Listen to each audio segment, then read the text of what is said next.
scripts, I think, for some, but then, really this is kind of what I'm going to talk through is the Peluso script that he has on YouTube. He has one approach to it, and then we're going to redo that approach and so that it's fully parametric. So I don't know if you've watched his tutorial, but he has, at the end of his script,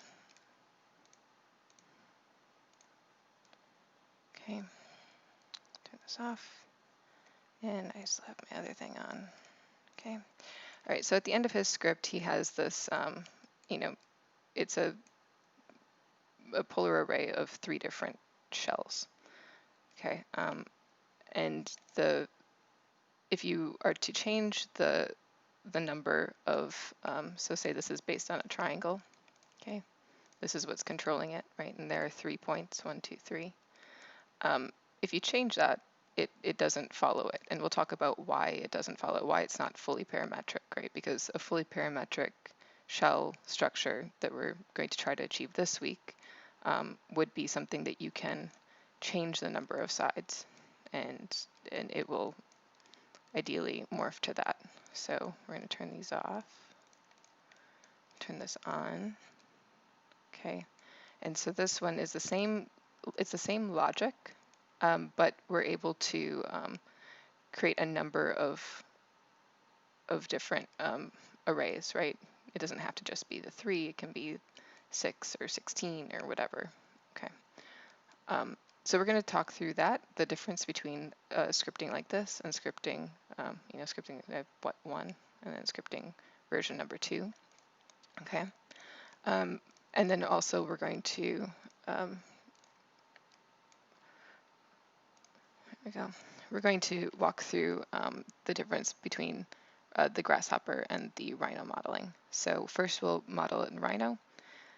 We'll see obviously what gymnastics we need to do to create this shell structure, okay. I should talk about that a little bit probably. So the shell structure is going to be, the shell structure tessellation is going to be your assignment for this next week. So this last week you did flat plates, folded plates, right? This is going to be some sort of shell surface, and then you're going to somehow tessellate it. So you can do it about a circle like this, or if you, for instance, was it Matteo? Was that? I'm gonna learn your names eventually. Did I get that right, Matteo? Yes. You're Yep, Matteo. Matteo. Okay, Matteo. So, for instance, for your folded thing here, these could also be some sort of curved surfaces, right? So it depends on what level you want to take it to, but that's the goal for the assignment, is that you get comfortable with creating these complex curves in Rhino, and then Grasshopper. Okay. So your references for this week, those readings, they're available to you online. So if we look, here, okay. So if we look online on that link that I sent you, right, the portal, you'll see both of these readings available to you. And again, if you want to branch off from these, go for it. But if you want to use them as a reference to try out one of these structures, please go right ahead. Okay. I actually had a quick question. I'm not sure if you are already, but would you mind recording this session? I am, yes. We are. This should be recording. So I started it before our call. Yes, this little button means that we are recording 23 minutes in. So I'll record it, and then I'll also upload this to YouTube again, so you have that as your reference. And hopefully I won't have a problem with audio, because the afternoon class got gypped. I don't know where the audio went. So okay. So yeah, so this is a good reference for you. What we'll be doing today So you could do a simple barrel vault, but I'd like to see you do something a little more complex since we'll be doing something more along these lines, right? And same here, we'll be doing the 3-point.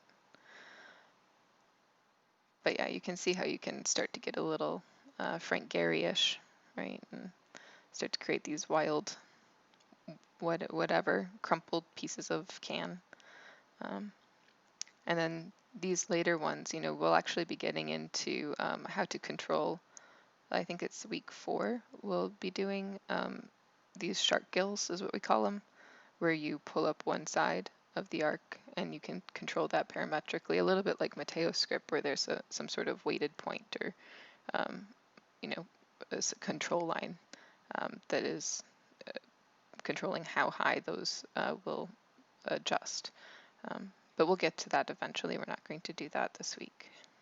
I'm expecting something more like maybe this, where it's simple tessellation of the roof, or, and these are more folded plates. Probably something more like along these lines where you're tessellating in a horizontal fashion, or polar in a circle, or maybe something more complex where you have multiple surfaces that are coming together and sharing lines. Okay, so I hope that's clear about the kind of goal for this week. So like I said, we'll talk through the simple approach to the Rhino version, the Grasshopper version from Pluso's script, and then we'll talk through a more parametric version that allows you to control that array. Okay, so it's a lot about approach and knowing what your goal is. Okay, all right, I will get to Rhino space. Okay, so you should have your Rhino space up, a new file. I have mine set to feet because I'm imagining that this is a structure to walk under. Okay. I'm going to turn this off, and we're going to create a new layer. We're going to call it morning class. And then we're going to do, we'll start with curves. Okay. Okay, so so to get started, to model in Rhino, we're going to try to recreate that 3-point structure. Okay, so that requires a triangle, an equilateral triangle for us. So I'm going to type in polygon, and when I type in polygon, I should have a choice of sides. I have mine already set to 3, but you might need to set this to 3. If so, just click on that and enter the number of sides that you want it to be. Okay, so it should say 3. Okay, the rest of this is fine inscribed. It should say inscribed because it's actually taking a circle radius and then it will inscribe the polygon in it. You won't see the circle, but that's what it means when it says inscribed. Okay. So it's asking us for the center of the inscribed polygon. So I'm going to type in 0, 0, 0. Okay, and you can see how it is still asking for another entry, and that would be our radius. So the distance from this center point to this point out here. And again, that is imagining it that it's the radius of a circle. So if I type in, say, 60, we will get a very large structure. Okay, large area. Okay, so that's our triangle. Okay, and once we have that, notice, you know, it's obviously not very parametric, right? How did you get that again? Inscribe polygon? It inscribes the polygon. You just type in polygon. Polygon? So polygon, yep. So if you type that in, then you should get these options.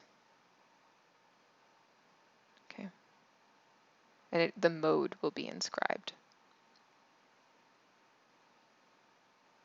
Okay. So then I'm just comparing, you know, our Rhino exercise here to what we're going to do in Grasshopper. Notice it's not very parametric, right? I can't change this freely. So if I wanted to make, say, a 6-sided polygon, I would have to retype this and redo the exercise, entering, I'm going to type in n for number to control that, and then I'd have to type in 6 and change that, and then choose my center point again, and now I have a new polygon.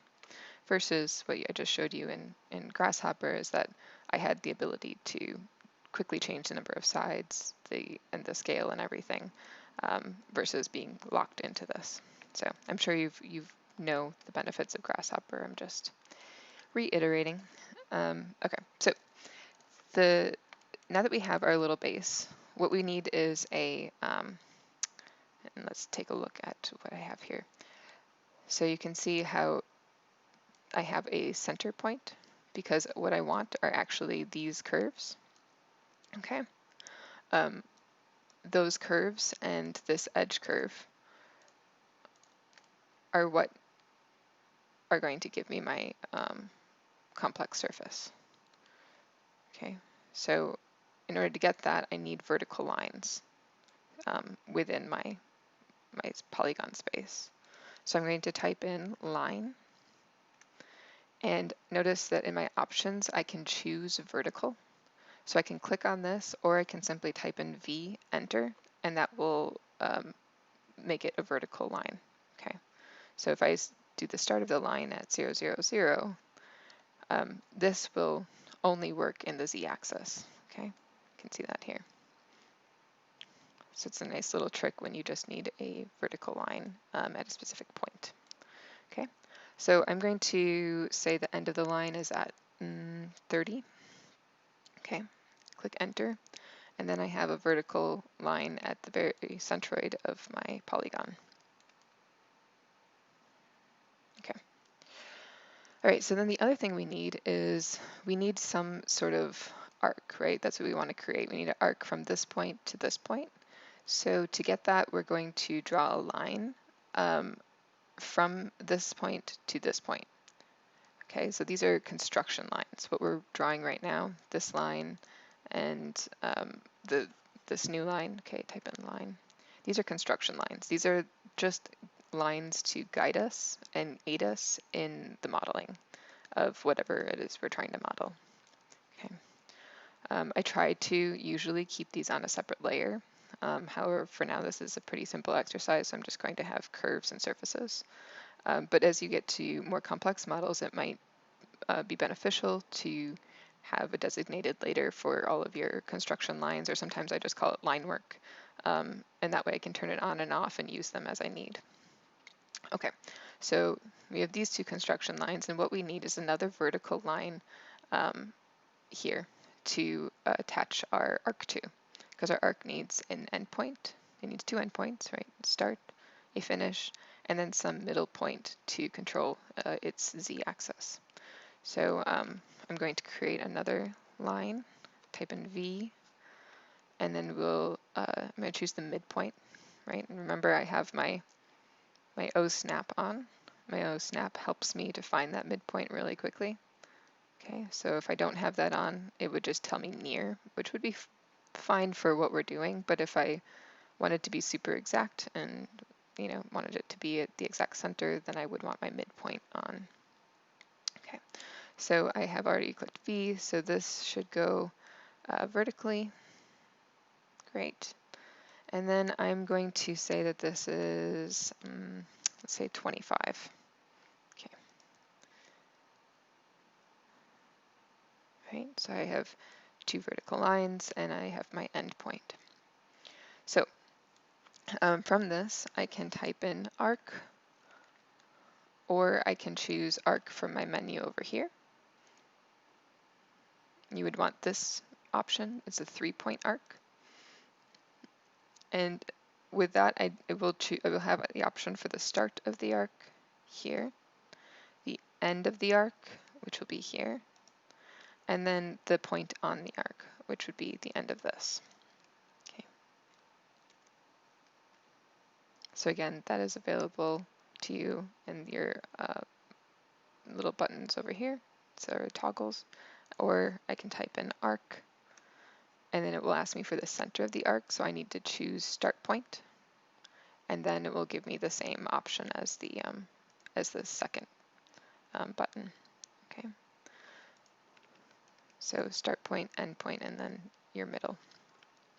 Okay, so once I have that, I'm pretty happy with the shape as of now, but we'll see once we get this edge arc in. I'm going to mirror it so that we have both of these side arcs ready. Okay, so we'll do mirror, and I need to click the center when I do mirror. Okay, I don't want to work too fast, sorry.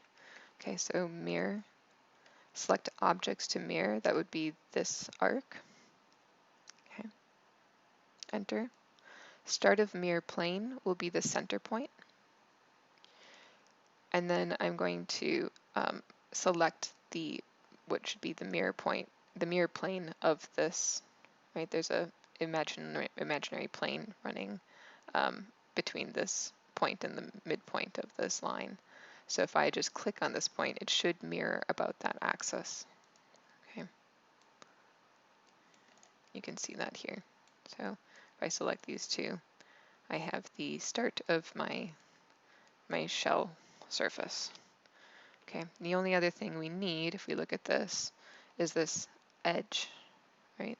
That edge, we have to create that. So to do that, again, we're going to create a vertical line, and then again, V. Notice it's a lot of repetition for modeling in Rhino space, right? Okay, and we'll do, say, 20. That'll be fine for a start, maybe a little high. Okay, and then we'll do arc again.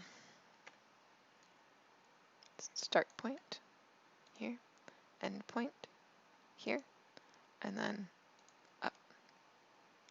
Okay, so if I select these, select, and then hold shift to add to my selection, remember?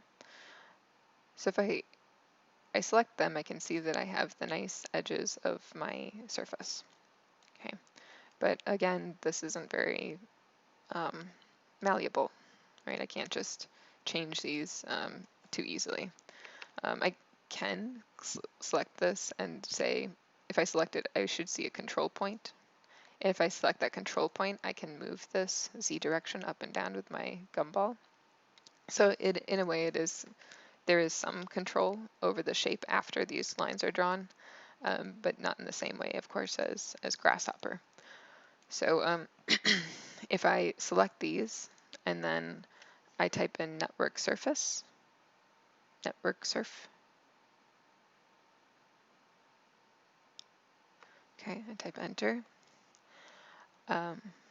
This is fine, we'll leave that as is. I should see a surface that is created using those curves. Now notice it's taken some liberty with my network surface, right? I mean, if you look at this curve and this curve and this curve, you would not have guessed that you would get this arc if we look at the side of it.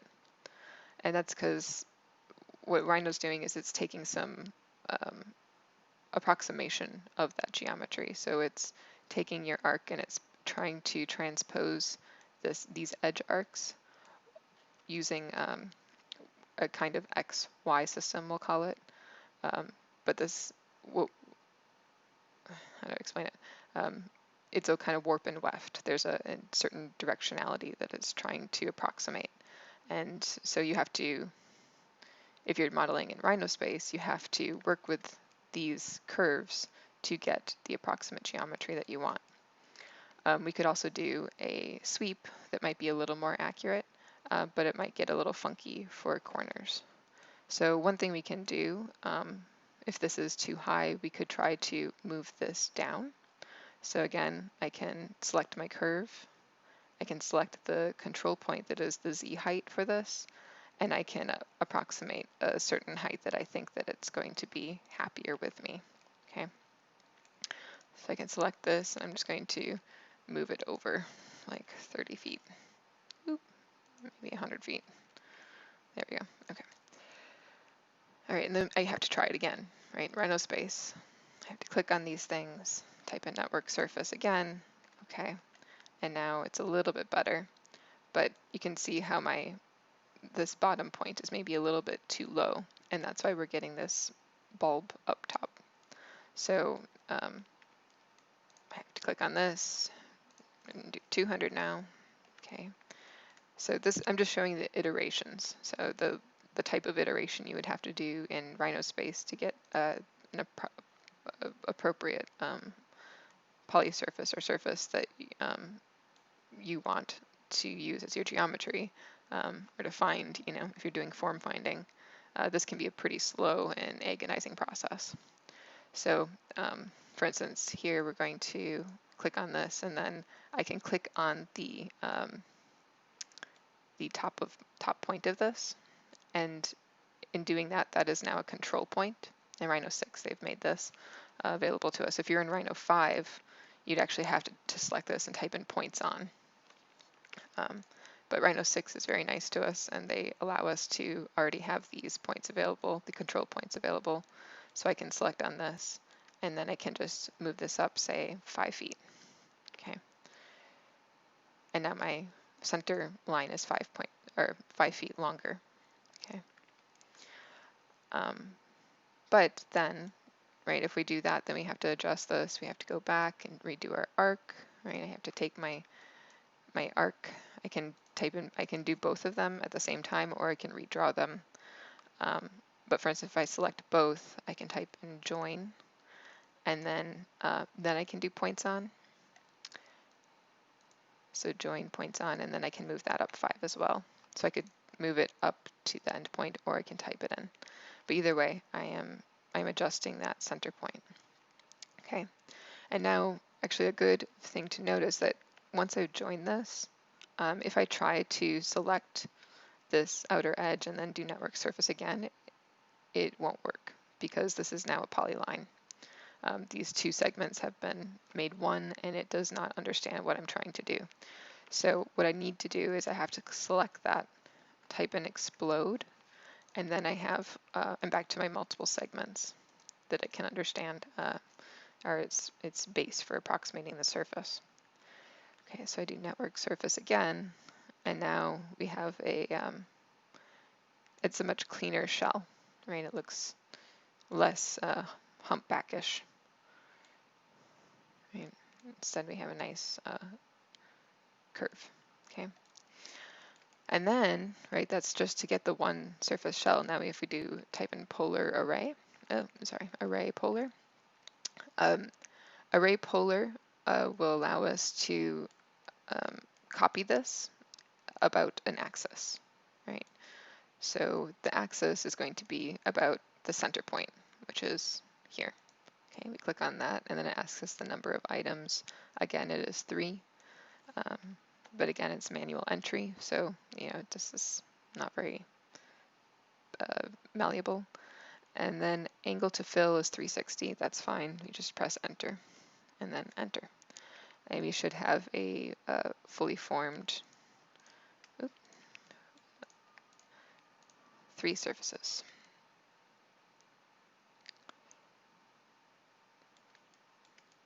Okay, if I type in join, those 3 surfaces will turn into a poly surface.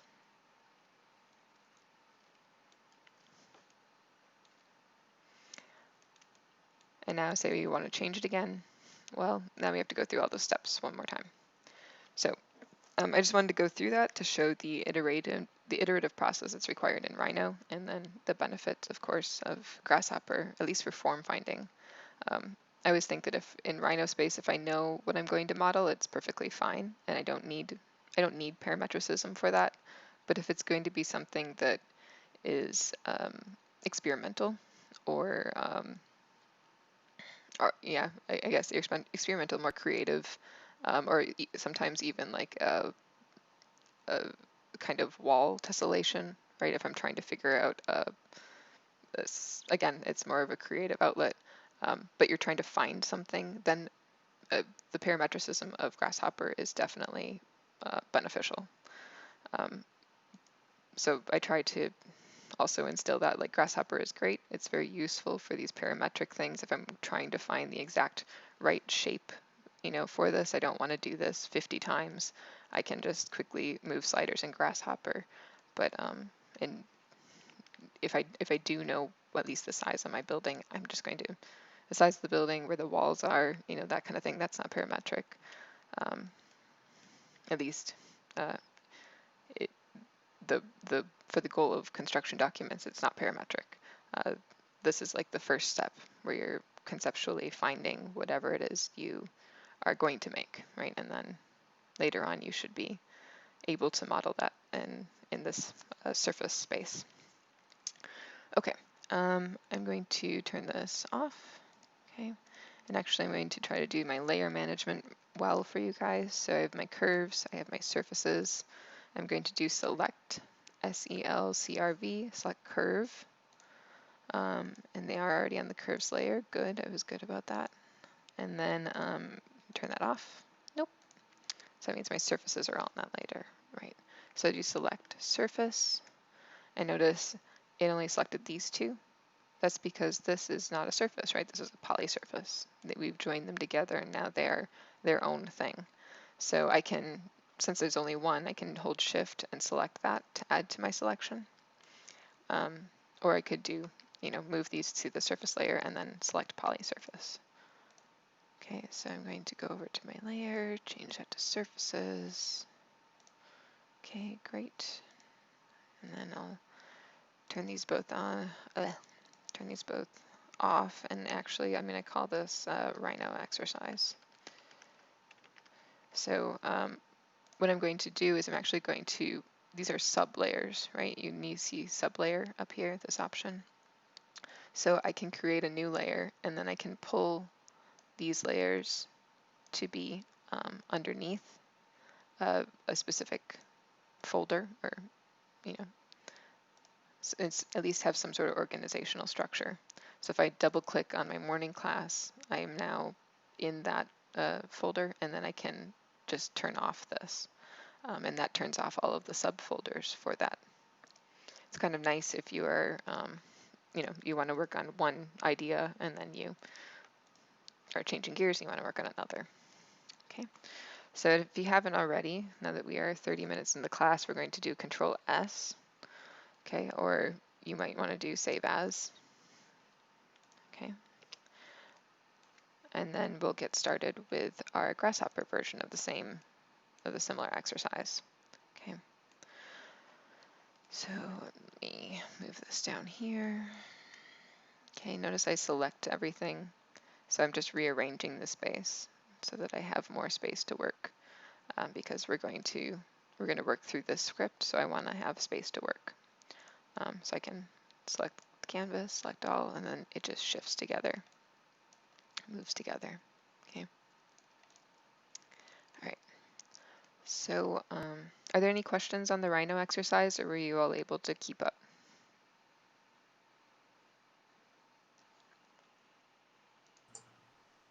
I'm assuming that's a yes, or you are all asleep. Okay, that's fair. All I right. think it went fine. I started late on the exercise, so I wasn't able to fix everything, but I think I got the general idea. Okay. Yeah. All right. Yeah. If I am going too quickly for some things, just feel free to speak up, because I can't see you. Well, I'm in my Rhino space. I'm not obviously, you know, looking at you guys. I don't see any feed over here, you know, so I have to go back and forth, and it helps if you just raise your hand and say, hey, what was that again? Okay. All right, so then if there are no questions, I'm going to move on to the Grasshopper version of it. Okay, so you should type in Grasshopper if you haven't already, and pull up a new Grasshopper file. If you want to, I would probably also want to make a new one, type in the canvas, maybe type in a scribble, and give it some label, and then save that document just so it's already started. Okay. All right, so going to work out this first. So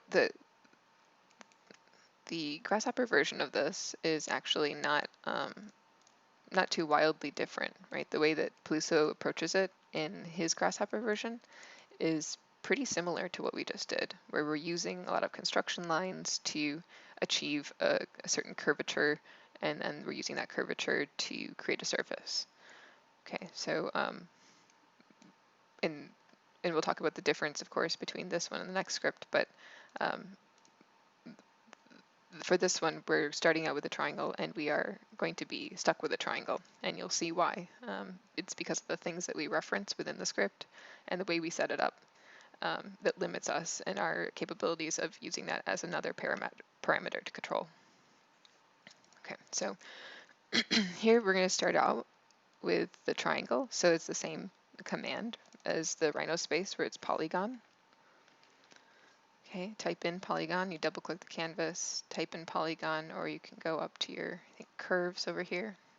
I actually never use this. I always double click and type in things, so I shouldn't try to do anything that I don't normally do.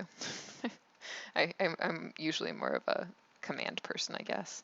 Here you have to remember where all the buttons are, and it's just, it's a little annoying sometimes. So to try to find one, you're hunting, you know. Okay, so polygon is what we want. And the default polygon here is, you can see, is a hexagon. Okay, 2, 3, 4, 5, 6. And there's a certain distance again for the radius. Looks like they have it set to 1, 2, 3. Okay. Remember, my grid is set up in 1 foot units again, so I can have some sort of understanding of how big the geometry is that I'm working on. So if you haven't already done that, I suggest to do that just for most of your exercises, at least in the beginning, to have your spacing set up to 1 and your major line intervals, I have it to 10, and then extents maybe 20 or 30 depending on how big your project is. But it helps to have those just as a gauge, so you know what you're drawing and you know how big it is just by looking at it. Okay, so our polygon is here with 6 sides, so that means that obviously we want to control, like this has here, it has a certain number of segments. So we can take our slider, we can double click, type in 3, and that will give us an integer number slider. Okay, we have that, and we enter that there for 3 for segments. And you can see that it automatically updated. If we adjust this, we get a different polygons for us as output. That's our goal for the next exercise, that we can use that to our advantage. But for this one, we're going to stay with our 3. Okay, and that's really important because as we work through it, the way we reference these geometries, you're going to need this set to 3. So if you want to be wild right now and try your own polygon, I suggest that, well, you're going to have some issues in about 10 minutes. Okay, so notice we have our radius also set up here. So he has it set to 60. We can copy that, that's fine. That's what we did before. So we should see a rectangle, triangle in space set at 60. And that looks about right. Okay, similar to what we did before. He's also set up a rotate. We don't necessarily need a rotate, but it does give us a little bit more freedom as to what orientation this is about the axis. And as we work through the directionality of this rotate kind of helps us out later. So to find rotate, you can double click and type in rotate, and you'll choose this option, which is rotate an object in a plane. Okay, I think last week we did rotate 3D, so just note that there are 2 different ones. This is just rotating about a plane. Okay, the geometry will be the polygon. Okay, so you can already see that that has done something for us. It's rotated it about the center axis, but we need to control this angle. And again, that angle is in radians, so we need to change our degrees understanding, 2 radians for grasshopper. So I have to double click, type in radians, find the radian capsule here. I can plug that into the angle. And notice we get a little error. That's because we haven't given it a degrees to rotate. So if I double click and I type in 90, this will give us our 90 degrees that we know and love and can understand. Okay. So I'm going to turn this off. And I'm also going to select the canvas and right click and preview off as well for my original polygon. That way we know which one we're working on. And if I do my top view, you can see how that rotation allowed us to, if we move it back, see how it's not aligned with our point. So if we rotate it at 90 degrees, it helps us, there we go, 90. It helps us orient it along the y-axis to the center point, right? This mirror plane that we're imagining along the center of the triangle. Okay. All right, and then layer grasshopper management. So I was gonna say layer management. That's Rhino space. Both managements are good. It's helpful to group as you organize. So what I did there, I'll undo that and redo it for you. So if I select the campus and I select all of these capsules, I can do Control G with them all selected. And then now this is one group and I can move these together, okay? And if I move one of these, notice how the group gets larger. It helps to keep your capsules together and you know where things are.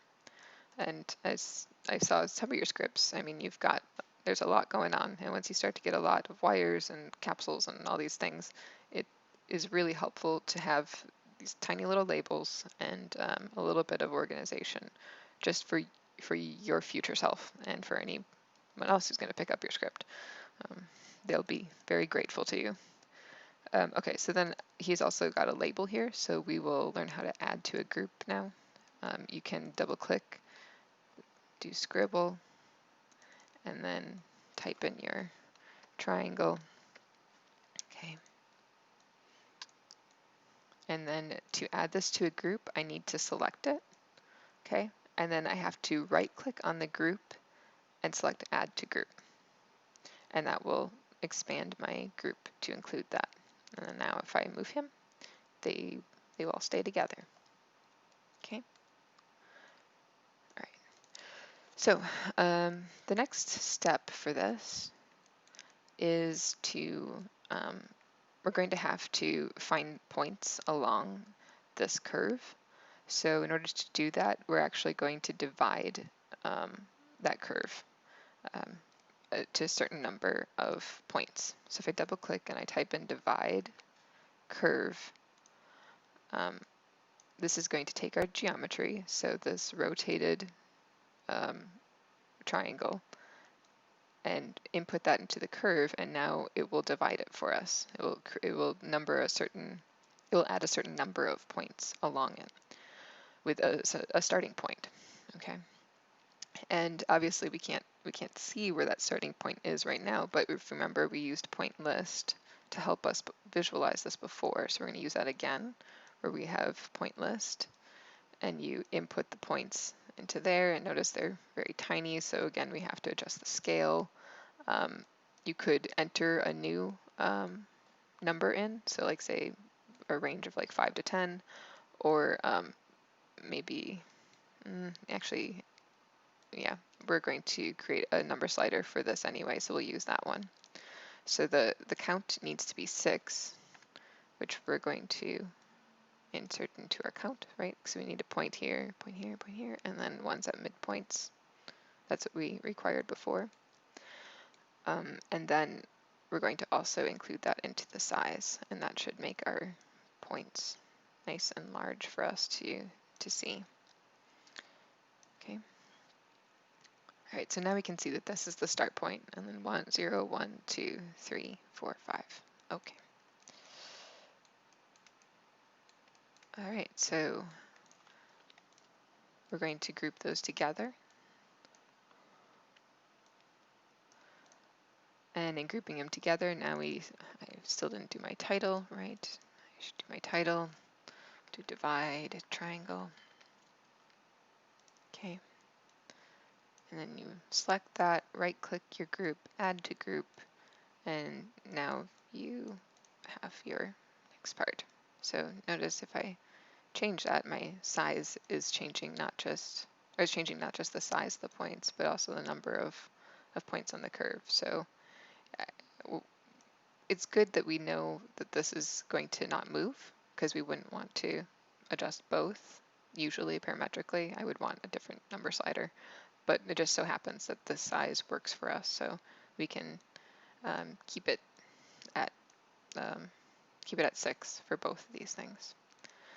Okay, so the next part of this, now that we have our numbers and we have our points, we're going to start with well, we need a list of these points in order to use them, but we're going to start connecting these points together, right? We need to create a line, we need to move some in space, and we need to create a line, and we need to make some arcs.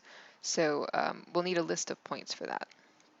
So you can see he had, I think in his video, he did a different list item for each one, but I think we already went over this last week, so we're just going to do list item.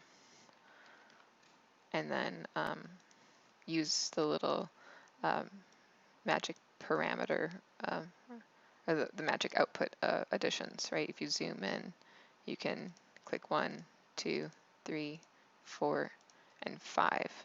So that way we have a total of 6 outputs, right?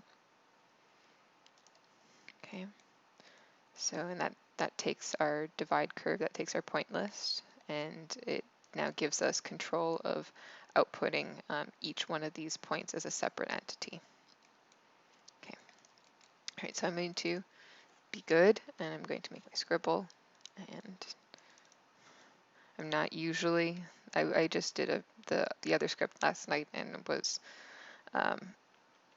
free grasshopping, you know, like not following anybody else's orders, and it was I noticed that I am not that good about my grouping. I group after, so I will tend to free flow. I model everything that I need to model, and then I go back and I start to group, which I think so long as I remember to do it is fine, because the whole point is it's helping me and somebody else. But just saying that, you know, if this is a little bit annoying that we're going back and we're grouping after every move, I get it. This is not typically the way I work either. Especially because if you're figuring things out, the last thing you want to do is try to organize while you're figuring out. I think one of my older professors had said that you don't create and analyze at the same time. You create, which would be this free flow of thought, and then you go back and you analyze and you make sure that everything is working and looking good. I think he was talking about architecture, but this works as well. Okay, so right, so we have our point list. Now we're going to work through these kind of these line connections. So the way he had it set up, let's turn this on, is that he had it set up that we are going to create lines to find the center point of the polygon. Okay, so that's one way of doing it, using geometry to your advantage, right? You know that in theory that has to be true. If this connects to the midpoint and this connects to the midpoint, that in their intersection will be the center point of the polygon. Makes sense. Also, in doing that, you learned a couple of new capsules. So we'll try that out first and we'll see how it goes, okay? So to create those two diagonal lines, we double click and we can type in the line, okay? And line here, you can see not SDL, but just this simple one, create between 2 points. I have a question. Mm-hmm. So I get the diagonal line, but can't you also get the centroid of the shape by using area? Yes, you can. Yeah, that's and actually we have that's what we'll do down here. We will use what's called a polygon center.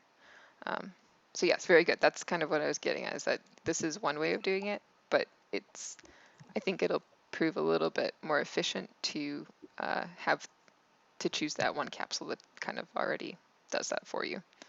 But this is mostly you learn how to find the intersection of two lines. So take Okay. it take it for what it's worth.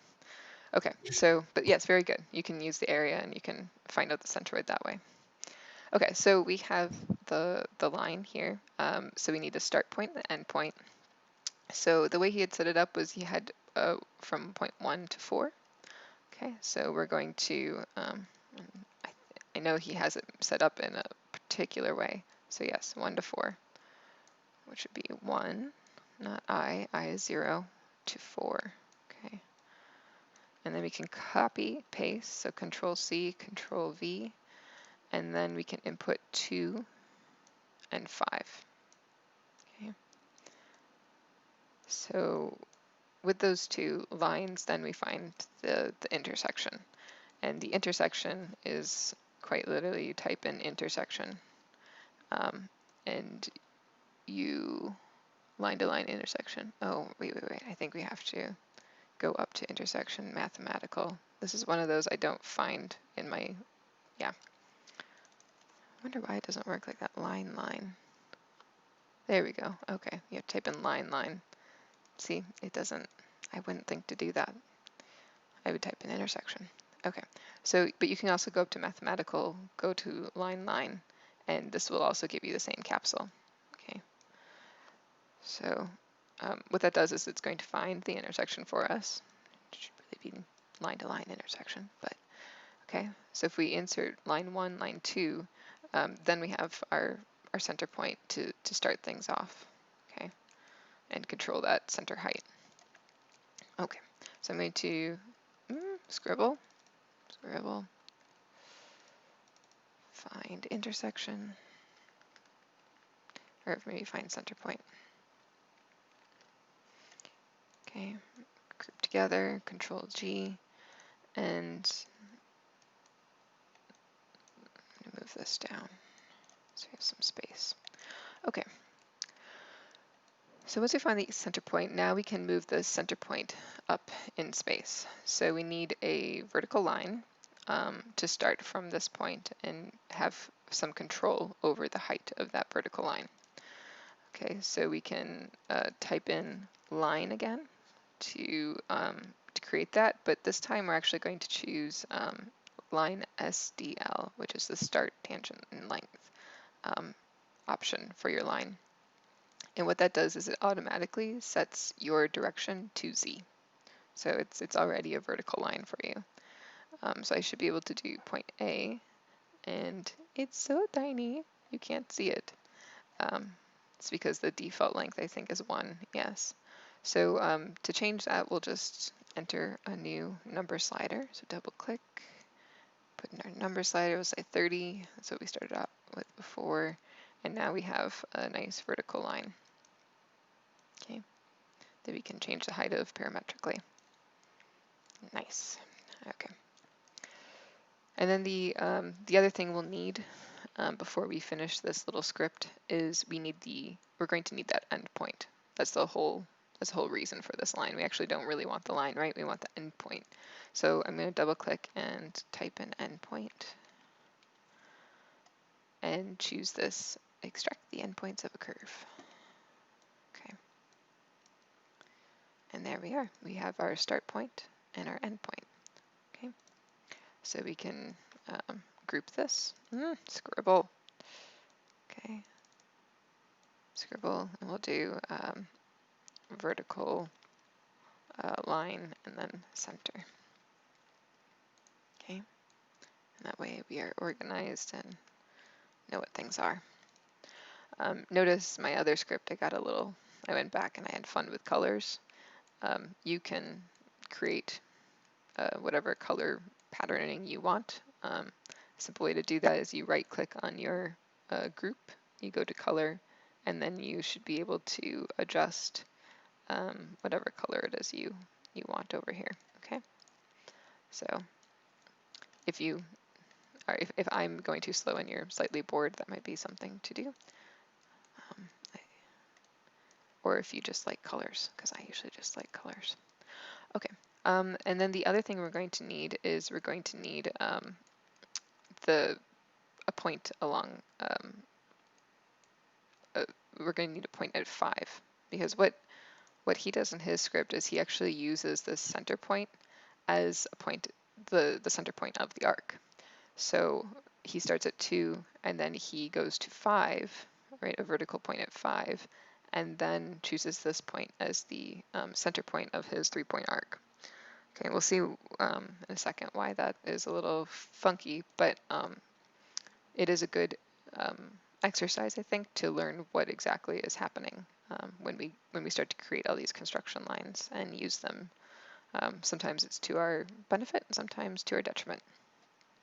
So, okay, so we have our vertical line here at the center. So all I really need to do is I can select this, Control C, Control V, and then for my start point, I can enter this 0.5, okay?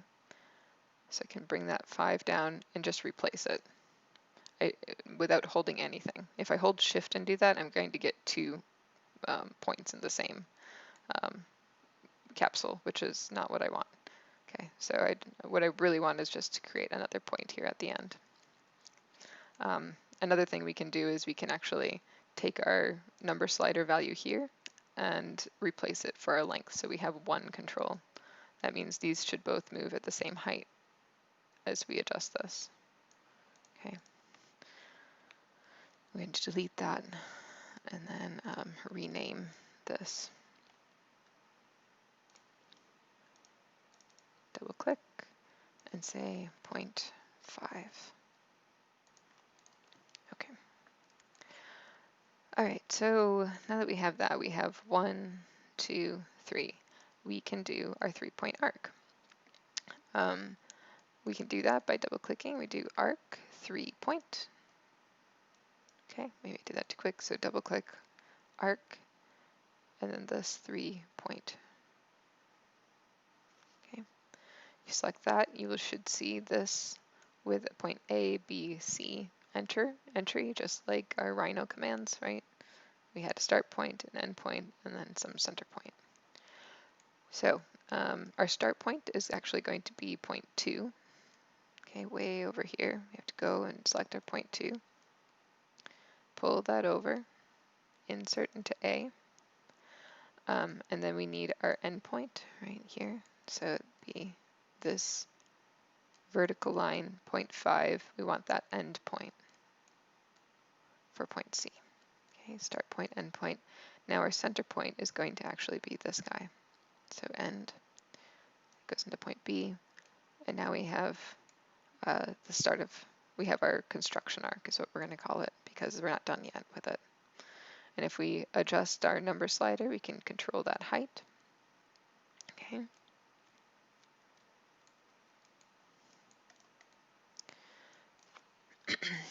Okay.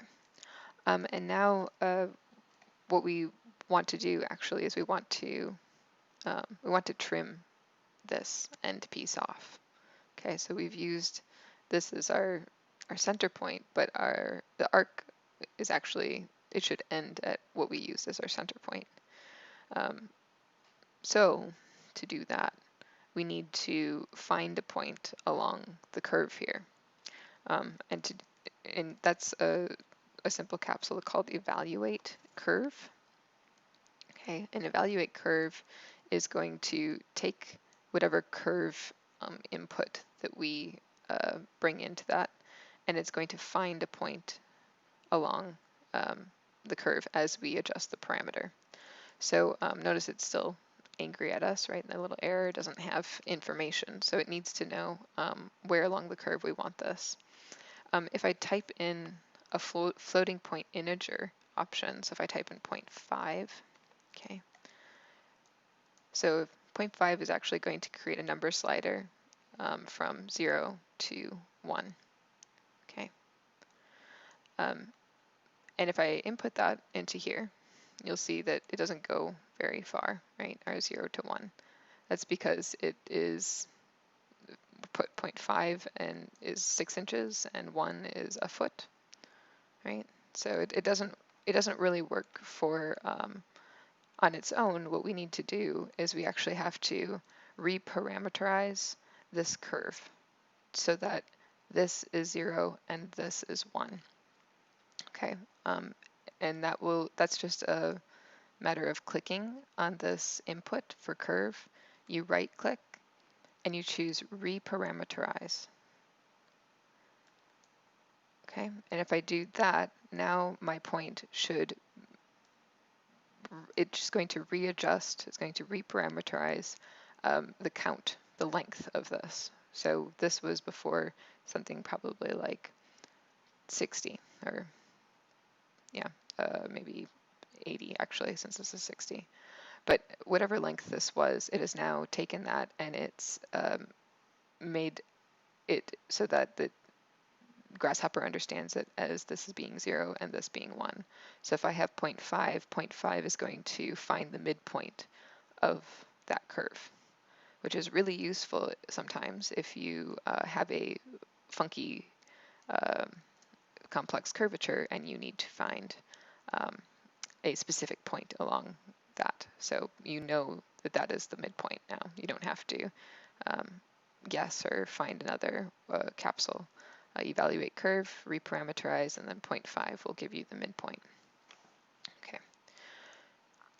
All right, so now that we have that, we're going to redo the 3-point arc using this as our start point, this is our end point, and then this as our new center point. Okay. So we did double click, type in arc again, arc 3-point. Okay. And our start point, we have to go all the way back to, to 2 from our point list, right? We have to pull out 2.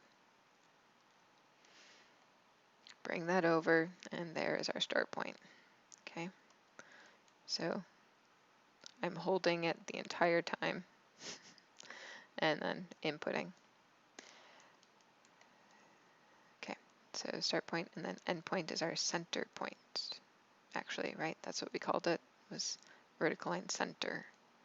So we take that end, input it into our point C, and there's our end point, which leaves the last point, or little evaluated point, as the center point. And there is the arc that we want to achieve. So one that stops and starts at the end and at the center. Okay, now we can zoom out here, and I'm going to turn off a few things, which is going to be mostly this extra arc. I'm going to click on that and preview off, as well as my 5-point part. I don't need that. Okay.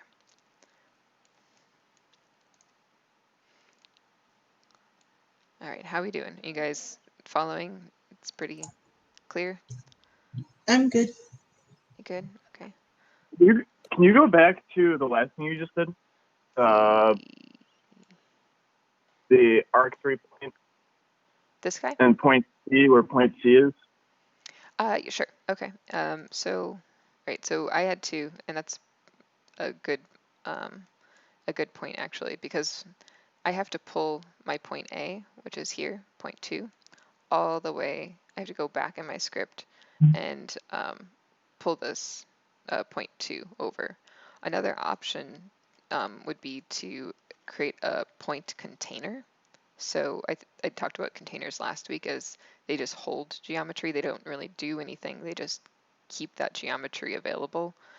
So I could choose that and then bring my point 2 here, maybe relabel it, and then pull that over so that I have it immediately available, and I also know what point I'm actually using, right? Because the other thing is I don't know what this is. I hover over it and I see it's from a source and there's a certain number.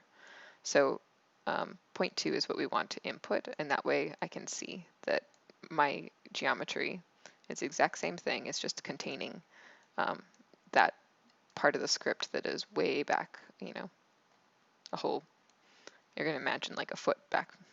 I don't know. There's no distance in Grasshopper. So, and then for your point C input, it's actually going to be what is your vertical line and the center endpoint that we had gotten earlier for the original arc. Okay, that's now going to be point C and not point B, right? It's going to be the endpoint. And then the last point is going to be that midpoint along the original arc that we evaluated the curve. So that becomes your point B. Okay, does that help? Yes, thank you. And then the other thing you did was you hid other arc 3 points. I did, yeah. So I went back and I selected the things that I don't want to see. So for instance, this vertical 0.5 line isn't really useful to me anymore. So I'm going to select that and then I right click on the canvas. So I don't right click on this because that's going to give me group options. I have to right click on the canvas and then do preview off. And then you'll see these turn like a dark gray and then they're no longer visible to you in your grasshopper space. It's mostly just so you're not confused as you work on, that you're working on the correct thing. Awesome. Yeah, same thing for the 3-point arc, the original. I selected that, right click, turn off. Now I don't see it and I can focus on what's before me. Okay. Yeah, it really helps just know those tiny little things for your own brain. Yeah, the same thing with grouping. Like going back to this later, your future self is going to thank you. Okay, so I wonder if I should group these things. How did I do it before? I did sketch arc, right? Okay, right. I grouped these together because this is like, yeah, this is like from the sort of construction arc or sketch arc that I called it. So I'm going to group them and then add a scribble. I always add a scribble after. Okay, add a scribble, and we're going to just call it like sketch arc or construction or something like that, but something so that you know that this is just there to guide you. Right click, add to group. Okay.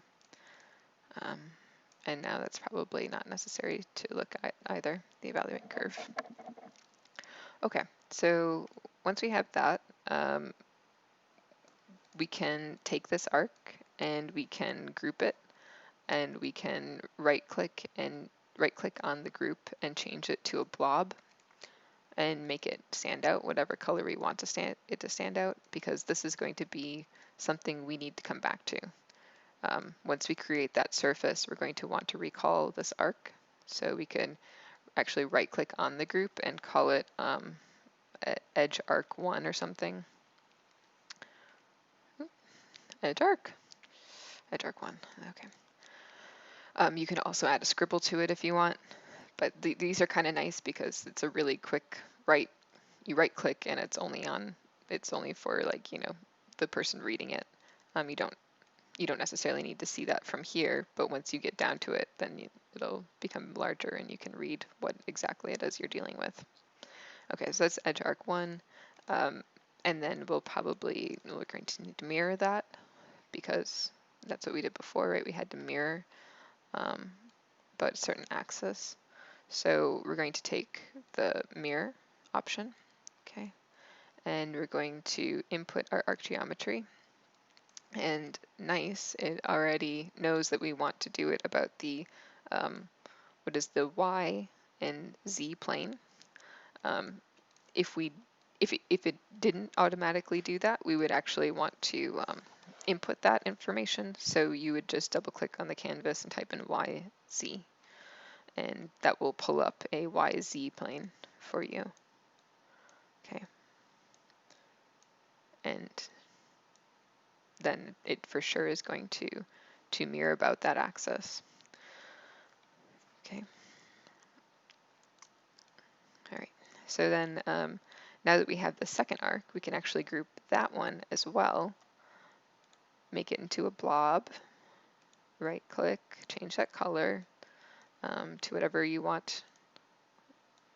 I always usually choose red. I think that might be something that Peluso taught me. I don't know. I've been doing it for a long time. It's just because it stands out to you, and as you zoom out, you know that those are the kind of the goal capsules, right? That's you've worked towards through this whole script, and now these are the things that you have to pay attention to. So I like a red circle, but whatever you guys want to do, it's up to you. Okay, so edge, arc, 2. Okay. And I'm going to, let's see, we'll move this up, maybe down. Okay, I'm trying to make it so that it's not too many wires crossing. Okay. All right, so edge arc 1, edge arc 2, great. Now we need this final arc here, or edge arc. So to get that, we're going to need a vertical line at point 3, right? And then this is going to be our start. This is going to be our end. So again, we can probably go back to these guys, and we can select. I'm going to select the center one and do copy paste. Okay, bring that down.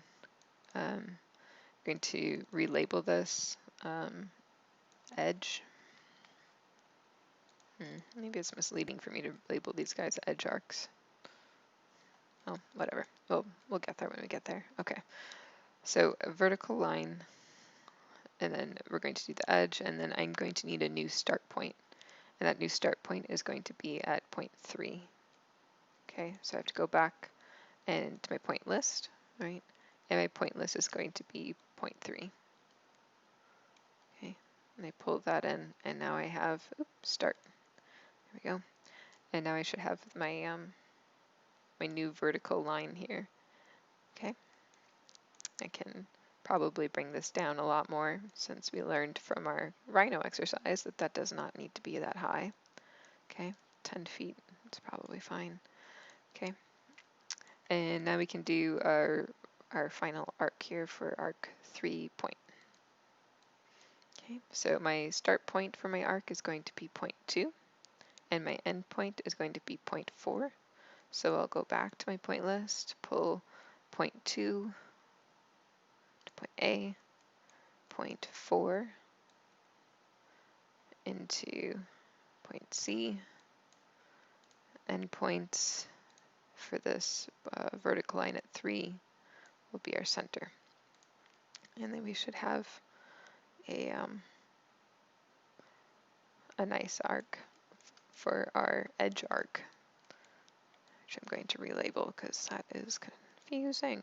All right, so I group that, blob, right click, color. Okay, and then I'm going to call this edge arc,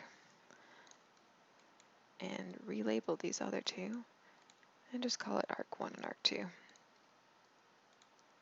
So those aren't edges. Okay. Okay, so we have our 3 arcs all ready to go. Now we just need to connect them to create our fancy complex surface.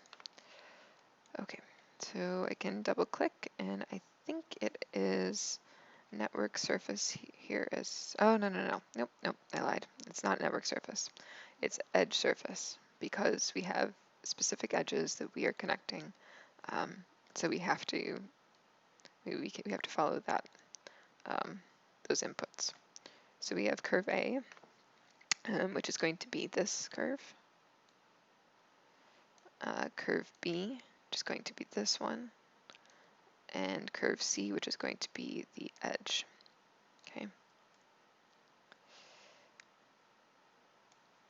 And then that's our finished surface. However, we do need to array that about the center point. And now Pellucid does this in a different way. I wouldn't have done it this way exactly, but I can see how I can see how it's useful to know that you can also array in this way. So we're going to do it both ways. We're going to show you array polar the capsule. Okay. So that's going to do what we did in Rhino space, right? Polar array about a center point. You take your surface geometry. The plane is already set for you, or it should be, around the XY, right? XY. And wow, that's quite a lot. The count will be, it will help us for that. So we're actually going to, the count is going to come from way back in the beginning of our script. So we can pull this out and bring it over. Okay, so we can pull this from the very beginning of our script and enter that into the count. Okay, and by this I mean our segments. Okay, the segments that we had set for 3 in the triangle polygon. And if I pull that way, way over, now I have this line kind of crossing my entire script, which I find kind of annoying. If you want to keep a clean script, which you should for yourself and others, you could right click and choose wire display and do hidden. And what that's going to do is it's going to hide that long wire that you've pulled from over here. So it's still getting the information, but it's just not, it's not cluttering your script. So if you select it, you can see how the wire shows up. Okay. You also have the option for faint. So if you just want to see it a little bit and to have a general idea of where that information is coming from, you can choose that. But for this, since it's at the end of the script and I know that it needs to be that same number, I'm just going to leave it as that hidden option. So with that, then we have a finished object. This is now a structure that we can bake and render and whatever else we want to do with it. I'm going to select this edge surface and right click and preview off actually. So, so that's one way to polar array, just using the polar array capsule. The way that Peluso does it in his video is he actually rotates copies of it. So it's the same concept where you are arraying about a center point. He just uses different capsules to get there. So if we do it his way, we do rotate, and I think he just did it so that we'd learn a new way to achieve the same thing. So you can do rotate here. So that's the same one we used previously. I did that quickly. So rotate object in a plane. Okay. And then our geometry is going to be our surface. I'm going to turn this off so we're not distracted. Select, right click canvas, turn off. Okay. Okay, so we have our geometry and it's rotating, but what we actually want to do is we want to rotate it a certain angle.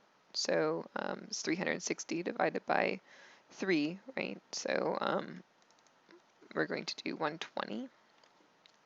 And remember, it has to be in radians. So radians, 120 degrees in radians. Okay. And then I think I need to, I need to do that as a step where he uses a series so that it rotates 120 degrees for each instance of the rotation. So by using this series, he actually creates a count of 1, 2, 3 he has, and then a step of 120 degrees for each of those units. So if we pull this over and we bring this down, we do a series, okay, series, then we have the step set to 120 instead, and then the count set to 3. And we could also pull that capsule again like we did over here. We could also just double click and type in 3. Okay, count, and then this should connect into our degrees instead because it's going to, like I said, rotate for for every 120 degrees, a new unit. Okay, so it's start unit, and rotate a new one, and then rotate another one, each at 120 degrees. Okay, so that is polar array option 2. We're going to scribble. I'm going to type in polar array option 2. Okay.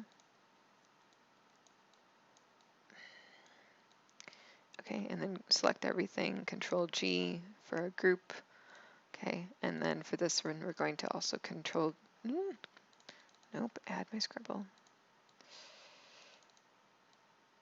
Okay, polar array option 1.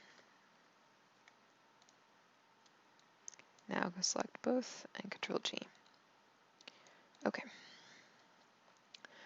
So you can see how both have the same output, right? So turn this back on, preview on. It's the exact same thing. So the thing is for this, maybe you have a little bit more of freedom for rotation, but it doesn't, since our goal is so exact. So if I right click, turn this off, we can see what our series is doing. If I have 2, it's only going to make 2 units. If I have 1, it'll keep 1, 2, 3. And actually, if I go 4, it will start to make duplicates about the same point because it's just following the 100-degree rotation. So I can't say that there's a benefit to using this in this particular instance only because the output that we want is very particular. It is good to know though what a series does, and so it does do that for us. Teaches us what that is. But then if we look at the rest of our script and we go back and we start to try to adjust parameters, right? The whole idea of Grasshopper being something that we can adjust and form find and create cool things out of. Let's look at what we have. We have our vertical line, and we can adjust that in the Z direction, right, from our center point. We have, and that's controlling that imaginary point over here, but notice how the arc, the original arc, is actually going to stay where it is in space, and that's because we chose the same height for that. So it's going to make a much cleaner arc for us. And then for the edge arc, we have this height over here that we're changing. Okay. And if we go back in our script, find center point, point list, okay. Divide triangle. Now this is where I don't think we should really have a slider, because if I were to move this slider, look what happens. And I'm just gonna ask, does anybody know why this shouldn't be a parameter? Why is it messing up so much? Why can't we move this? This is our divide triangle at the beginning of our script.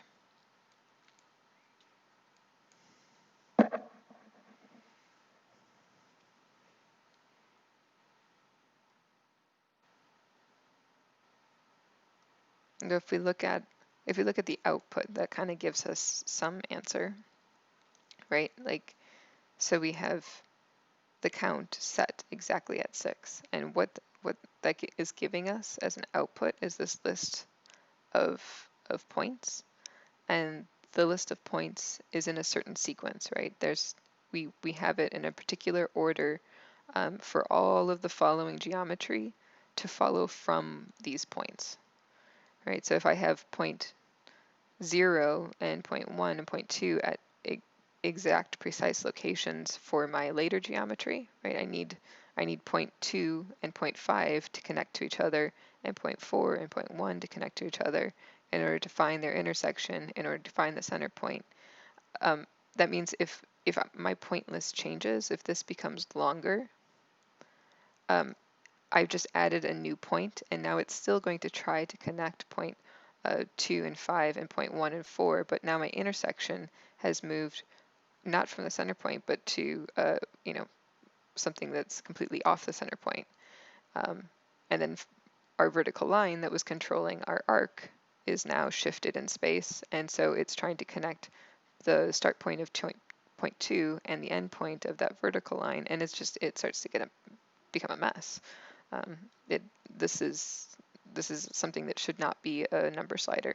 This instead, for this script in particular, should be a panel, because it is not a parameter to change.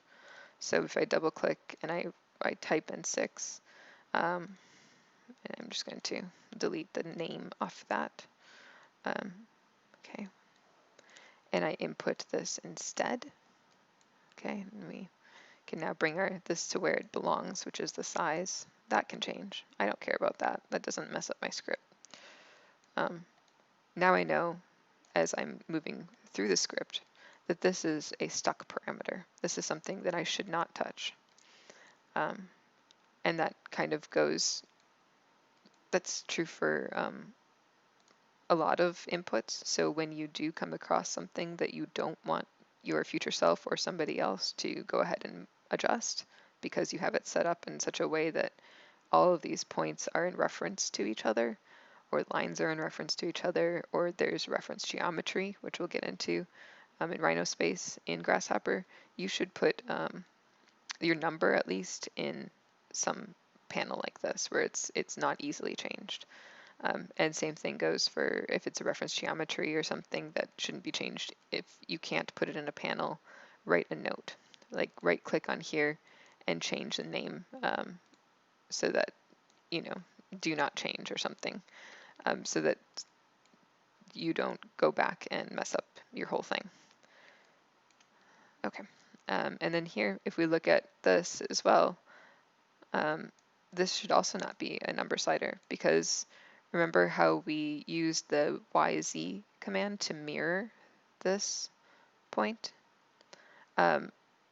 If this is no longer oriented in the way it's like the original triangle, right? We took that and we oriented it so that the 0 point was in the y-axis.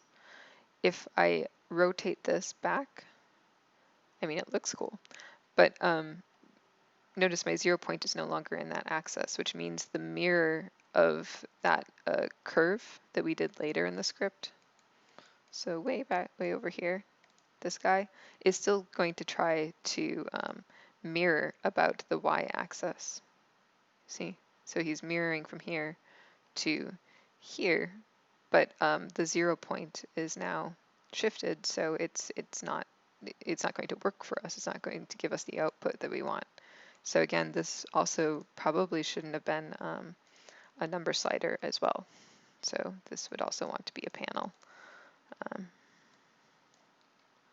Okay.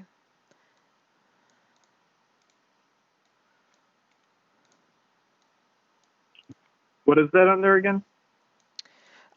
So this is the very first triangle. So the triangle that kind of sets up the rest of these points for us. That was the rotation that we did in the very beginning of it. Okay. And then something else that is also not, so we can change the radius. This is fine, right? We can change the scale. There might be some issues if it gets a little too small because of just the sheer scale of things, right? Like look at the height. The height doesn't change. It's not relative to this. So, you know, as we adjust the scale of the original triangle, there are certain limitations, or there are certain things that we have to know to go back and change, because those things aren't, our z height is for our center point is not relative to the scale that we're working with for our radius. Okay, so he's somewhat a free parameter, but he's not fully, right? There's limitations to this guy.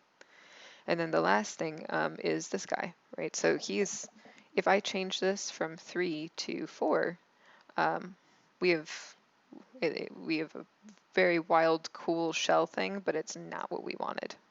Right? It's this, we have no control over this. The whole idea with Grasshopper is to get in control so that you know if you move these parameters that you are going to get a certain output. Okay, and that depends on the strategy that you have at the start.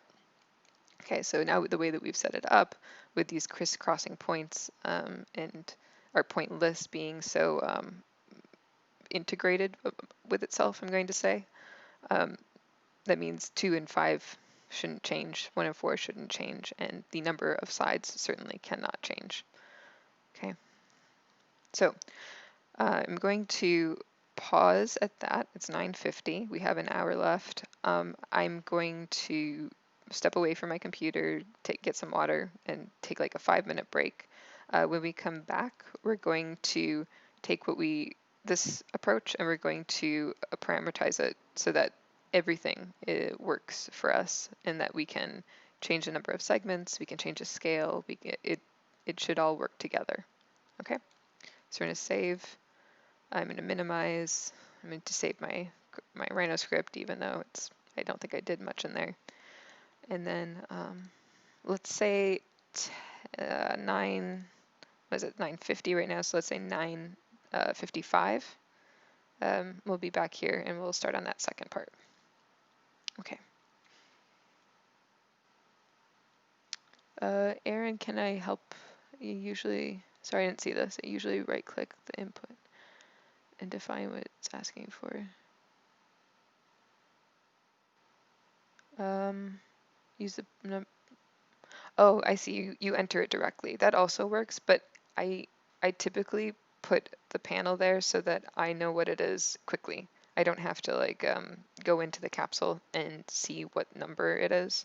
I can just visually see what the input is as I'm going through the script. Right? It's more legibility than anything else. So if you want to, okay, all right, I won't go on.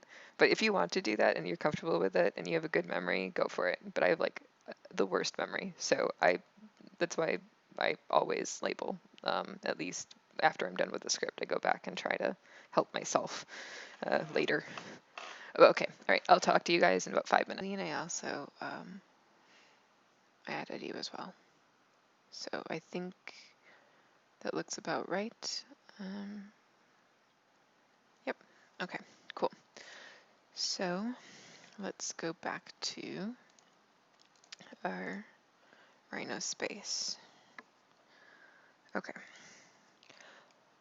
right, so I'm going to select all this, kind of move it down, and also select right-click, preview off. Just turn off the whole original script that we did because we're going to start from the beginning and walk through changes, little tweaks we're going to make. Okay, so for this next script, we can use some of the stuff that we started with, at least. It's not like a complete loss like we did. We had a good start. I think a couple of things that are change after we get to this divide triangle. So and the polygon center that was it, I think Priscilla, did you say that? So For the area? yep, for the area, yep. So we're gonna use that instead of doing the whole intersection thing, and that's going to help us out a lot. So all right, so we're going to copy and paste these from our script that we just did. So we're going to take our triangle and we're going to take the divide triangle and just copy, Control C, Control V, and bring them down and start a new script. I'm going to bring it below mine because, like I said, I have an awful memory, so I have to script this out first and then go back and remember what exactly I did. Yeah, it's pretty bad. Okay, so so if we turn these on, we can see what we're doing, right? So we want to turn on the divide and hold shift, and we can turn on the rotate, and then right click on the canvas and preview on. So we can specifically choose capsules. We don't have to just select the whole group. We can select a capsule, hold shift, select another capsule, and that way we can be a little pickier as to what exactly we want to see. So I'm going to also turn on my point list so I can see that as well. Okay. Right, and now to change it up to make things a little different. It also, I think, is going to help if we just mess this up. So I had said before you're going to want to keep that at 3, and that you should not go wild and be creative. Now you can go wild and be creative. Now you should be able to set this at a new polygon. And actually, that's a good test if you don't follow my 6 that I'm going to start off with here. But if you choose something else like 5 or 7 or 8, because that's the idea, is that we should be able to freely choose however many sides we want. Okay. All right, we will leave these things in, though this is no longer totally necessary, but it doesn't hurt. We can actually change this back to a number slider in this instance, so we can type in 90, and the idea being that we can again have freedom to move. So we want to be able to rotate this. We want to be able to change the number of segments. That's the idea, is that these things that were sliders and that we changed to locked number panels, we can now change those back to sliders, so we have more parametric control.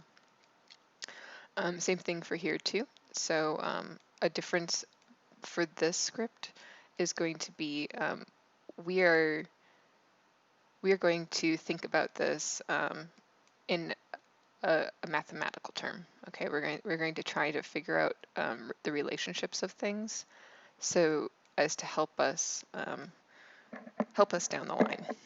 Meaning, so what does divide curve do for us? Okay, it is finding the points at every single point along the curve. Okay. What it did for us in the original script was it found not just the points at the corners, it found us the points at the midpoints, right?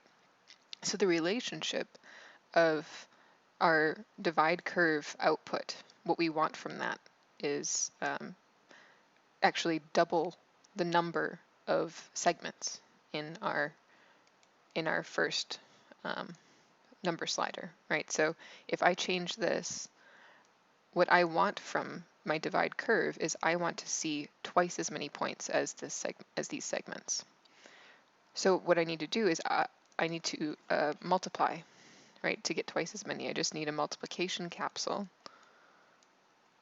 where I can input my number of segments, right? So it feeds from the same output, okay? And then I need a locked input so that it's always going to be twice as many points as however many segments I have. Okay, so I'm going to pull this over here, and I'm going to use that, I'm going to replace the count. Okay, I'm going to use my locked capsule to double click and change that number to 2. And that is what I'm going to put into my multiplication capsule. Okay, I'm going to bring that into my group, right click on the group, add to group. Okay. And now you can see how when I did that, it immediately updated everything. We can see in our point list that the output is now I get a midpoint at every single segment. Okay. And if I go back to my original triangle and I start to change this, those live update, right? I have a triangle, it gives me a list of 6 as an output. I have a list of 8 for my my square, I guess. My pentagon, I have 10. Everything is going to be double. Okay, so that makes this a lot freer if I have my control points being relative to my original geometry. And that is a really key concept for you to practice in your Grasshopper scripting. you don't want to have two limits in your grasshopper script. So like we had up here, we had our limit of 3 already set up in the beginning because nothing following in the script was really related to that. Maybe our polar array, but that was also restricted because the number couldn't change, right? It was stuck on 3 because our original polygon was a triangle. So thinking about what exactly you want, like what freedoms you want, like so the output for that was fine because we wanted that structure. And if you want a 3-sided structure and you know it's going to be a 3-sided structure, it is fine to model it that way and to cross things and cross numbers and use the point list to your advantage. And if it's a very particular output, but if you want more of a free output, so you're going to form find, you're going to want to relate things back to your original geometry. Okay, so you have to kind of think about that as you're going through your script, right? And if anything, you might have to script it a few times to figure it out, which is totally understandable and happens all the time, right? Like you're going to, the fun with Grasshopper is that you're learning while you're doing it every single time. You start to learn new capsules, you learn new tricks, but you're never going to model the same thing twice. So every single time you do it, it's going to be a new script and something for you to figure out. It's problem solving. Okay, it's like a puzzle. So if you like puzzles, this is great for you. Okay, all right, tangent stopping. All right, so once we have this, we have our output list set to, however many points times 2. What I think is probably the cleanest relationship to keep. So by that I mean the relationship that I know isn't going to change is going to be this relationship of 0, 1, and 2, right? Everything else can probably change the number sequence unless we get down to, we can't do anything below 2, right? There's no geometry to work with. So, but I do know that 0, 1, 2 are always going to hold this relationship of 0 being a start point of the segment, 2 being the end point, and 1 being the midpoint. I'm going to use that to my advantage so that when I change this polygon, my relationship to the center point is always with 0, 1, and 2. And then once I model my 1 unit using those 3 numbers, I can polar array that about as many number segments as I need. Okay. So I don't know if that makes sense right now, but that's the approach that we're going to do. Okay. So the next step is to get that vertical line at the centroid, right? So we need the polygon center. So I think it's polygon center. Yeah, right here. Find the center point for a polyline. Okay. So the polygon is going to be our output into our polyline. Okay, and that should give us the center point. Ours is not a complex polygon, so all of these doesn't really matter. You can choose whichever one you want. If you had a complex shape of a polyline, it would give you different centers for these. So right, you have the area centroid, which is what Priscilla, I hope I'm saying that right, said. The average of the polyline edges and the average of the polyline vertices. So as if you do get into a complex shape, you're going to want to be aware that there are those 3 different outputs, and you're going to need to see which one is appropriate for your project or for whatever you're trying to achieve.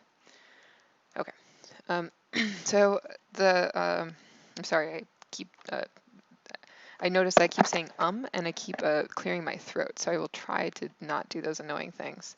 It's like the one disadvantage, I guess, of recording, or maybe advantage, because now I know that I do it, but I'll try to not do that as much. It's probably annoying.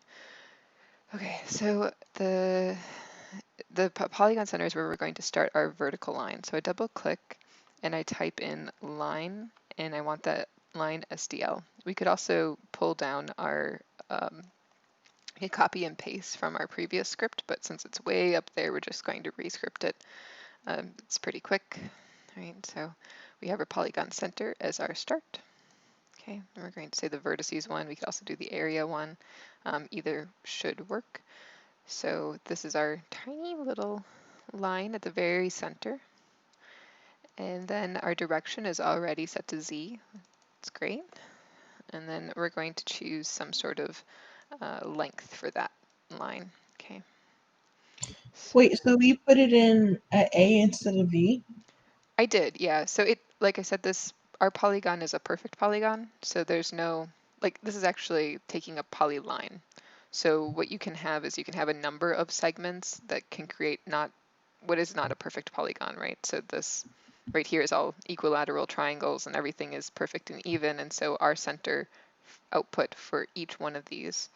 So if we take a collection of all the vertices in here, that center is going to be the same as a collection of all of the edges is going to be the same as the collection of the area. So right now it doesn't matter. You can choose any of these. If you were to Okay. have, if you were to have a more complex shape, if these were to be all over, then you would want to pay attention to what those outputs are. But at the moment, it doesn't matter for us. But it's a good question. It's a little confusing when you have, 3 centers. You're like, okay, I thought there was only one. All right, so there's our nice center point. We also want the end point.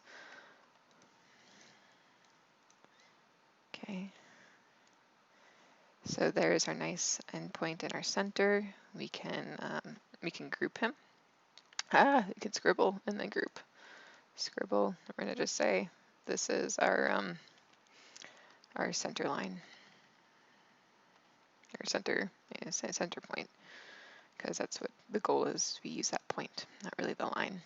Okay. So select all, Control G, and now we have our center point available to us. Okay. That it's going to pivot everything. And then this we're just going to group on its own. And I'm going to just right click on it and call it the find center point. So I'm going to find CP. Okay. And that's just because it's for me. It doesn't really do anything. You don't interact with it. If I come back to it, all I need to know is what it does, and then I can move on. Versus here, I'm going to want to probably change this to the height, like point height or something. Okay. And that way I know that this is something that is important for me to control. I can also remove it from the group. So right click, we'll have it selected, remove it from the group and Control G and make it its own group. Because it's going to be such an important number slider for me to go back to, right? And I could change the color or something like that to make it ever more obvious. But little tricks like that, just to when you're reading the script, you can see what is happening and where you want to go back to. Again? I'm sorry? How do you ungroup again? How do you ungroup? Okay, right. So you select a capsule and then you have to click on right click on the group itself. So not on the canvas, but on the group, and then you choose remove from group. And then that will remove it from the group. And then you can do the same thing with it selected, right click the canvas and then add to group. Okay. Thank you. Okay, yeah, no problem. Okay. All right, so now that we found the end point here, we're going to create this relationship between our 0 and our center point, and then mirror it about this this axis. Okay. No, yeah, I'll talk about that when we get there, but it isn't going to be a direct relationship of just y-axis this time. We're going to actually have to create our own construction plane because this relationship isn't always going to hold true. One is not always going to be in the y-axis. It's going to shift for us. Sorry, I'm getting ahead of myself. So for the relationship though between 0 and this center point, what we need to do is we need to create a line between this center point, the start, and the 0. We need to evaluate the curve. We need to find some point along that line that we can then move in the z direction. Okay. So we've already kind of learned those tricks. It's just a different concept and approach. So if you kind of can take a guess at it, you're more than welcome to get started. But I'm going to walk through that now. So I'm going to do line, and then I'm going to do create a line between 2 points. So the not SDL, right? That's the one we do for vertical lines, or with lines with a particular direction. We just want a line between 2 points. Okay, so the start point, end point. We want our start point to be point 0. Okay, oh, and now we need our, see, we don't have our list item yet. So remember we created that list over here, the point list. We need to do that for our divided curves, right? So I need this point list in order to start to work with this these points on the curve. So we'll do list item again. Okay, list item, and we'll take our point list. The first, of course, default for the index is 0, so that's great. We do want 0.0. We also want 0.1 and 0.2, but we do not need all the rest of these points. These are not necessary for the strategy that we have. So for the other one, right, we needed to, we created all 6 points. We did 0, 1, 2, 3, 4, 5. And that's because we were going to use them. For this, we only are going to use 0, 1, 2, and not use any of the other points. So these are really we don't really need to see them. However, they're a good guide for us to know that we are in fact duplicating the points on the curve as we need to and where they are. That's nice as a reference. So if we zoom in and we type plus, plus, now I can see that I've added the outputs of 0, 1, and 2. So, and actually I don't even know, I probably don't really need, oh, I will need 2 when I do the arc. Yeah, so, okay, so I do need those. So 0, 1, and 2. Okay. All right, so now that I have those as my output, I'm going to scribble and I'm going to group. And I'm going to say this is my point list. Okay, Control G. Okay, and now that's important. Okay, the first line then is going to be the start point of 0, okay, which is the I output 0, boop, and the start point for the center point, right? So we have our center line that has its endpoints. We're going to use the start of that to create a line from here to here. So that goes there. And now we have a line, and this line is going to be our reference line. So we're actually going to evaluate the curve, okay? And we will do the same thing before where we took a point slider, right? Floating point slider to find the midpoint. And for this one, it's already reparameterized it. So we can just leave it at 0.5. And then once we have that at the midpoint, this is when we're going to move it in the Z direction. So I'm also going to add a move command. Yeah, let's do move, because we could copy and paste from the line SDL, but I think move is also very useful for you to know. So we're going to take the curve and or the point that we found on the curve and input that into the geometry. And you can see its default direction is already set to Z. So I think I can just type in 30 and it move. Nope. Dang it. That's right. Okay, right, because you need Z axis. So you need a unit, even though it's already set to Z, right? And then you have to input the factor, the amount you want it to go up. Okay. So, but that's going to be our arc center point. Okay. Okay. So this can all group together. We're going to scribble, and we're going to type in find or arc center point. Type it out, center point. Okay. And then group that together. Okay.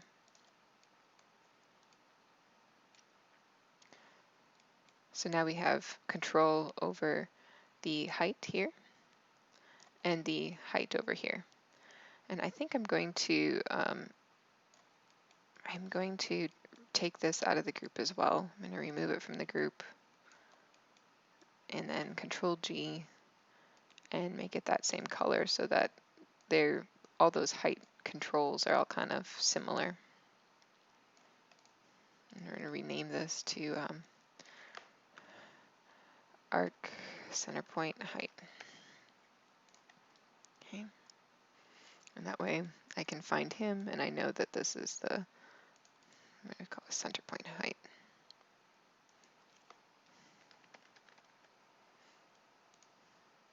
Know that this is my center and that he is my arc center point. Great. Okay. And now I can, if I have this and this, these are going to be my two of my points on my 3-point arc. So I can now create that 3-point arc. Okay, so I'm going to double click, type in arc 3-point. I'm going to need my start point at 0. So that's way back here for my point list, right? Point 0. Okay. He's going to go in point A. And then my move geometry is point B, right? It's the center point. And then the end point here. So I don't remember we had the center point and we had the end points. We actually want the end point now because we use the start for the line. So just so you don't confuse them. Okay, so we want the end point of that put in your point C. And now we should have our first arc. Okay. And then a great way to check that this is all nice and parameter based is that we just go back and we can adjust this and it doesn't move, right? He's locked there. That relationship is true. Okay, the scale changes. Okay, fine. And if we wanted to, we could adjust the height here to some sort of relationship. We could say it's half the height or twice the height of here, so that at least this changes as well. But I do kind of like for the beginning of my finding of geometry, I want to be able to freely control that height, just to like kind of see what happens with that geometry as I work with it. And then once I get to a place where I'm happy with it, then I can readjust this and make it relative to the scale. Okay. Okay. So, all right, now we're to 3-point arc. Cool. Take this down a little bit. He's a little crazy. Okay.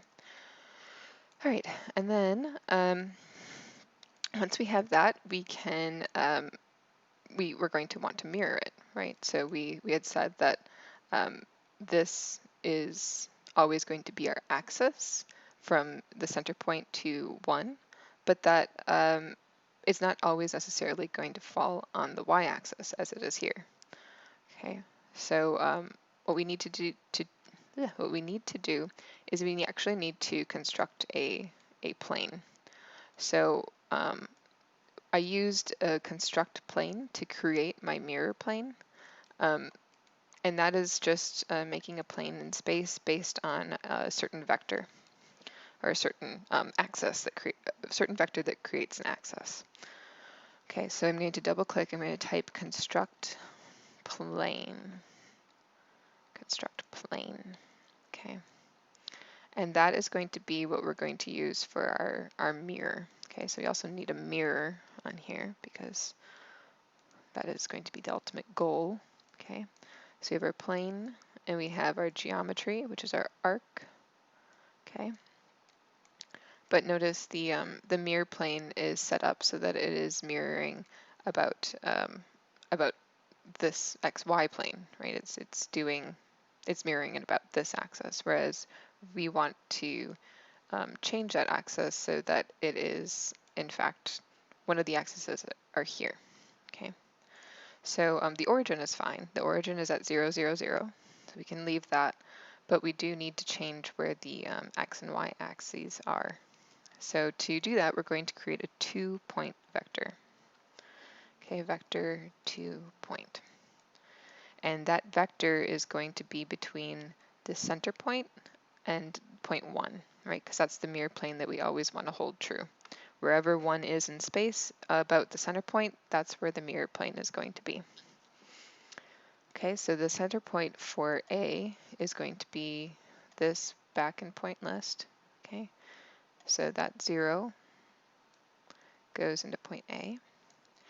And then point B is going to be our point 1, so we can bring that over. Okay, right, and then I should be able to input that into X, and is that what I did? Yes.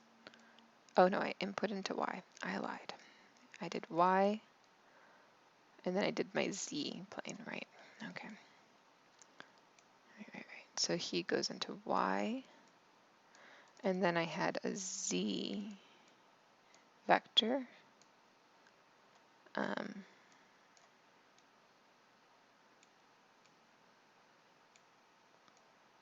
Why is that? That's not right.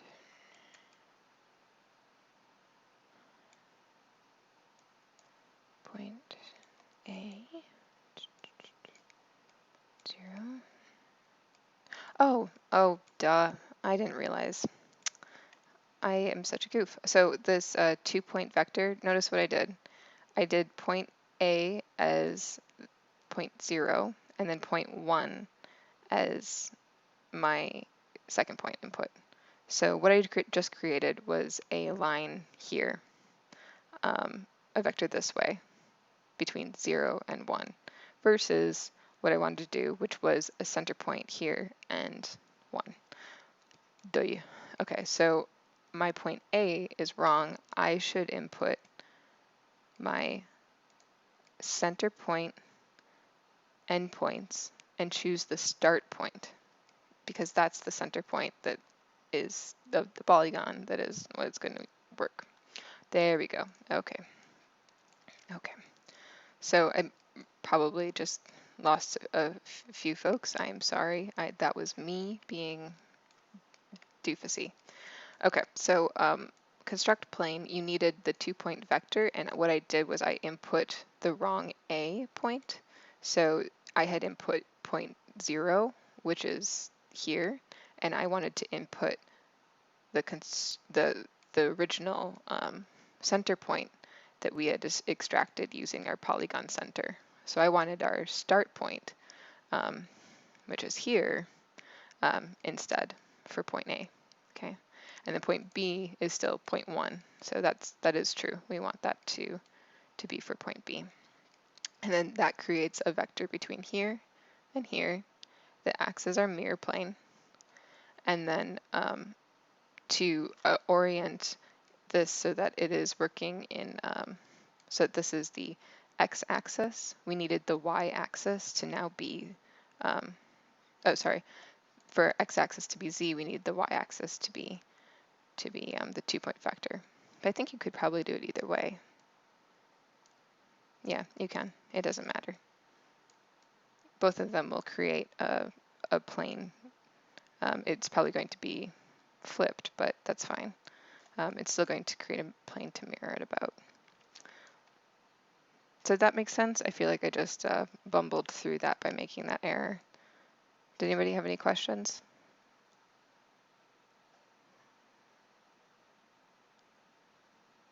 Okay. I'm going to take that as we're here. All right, cool.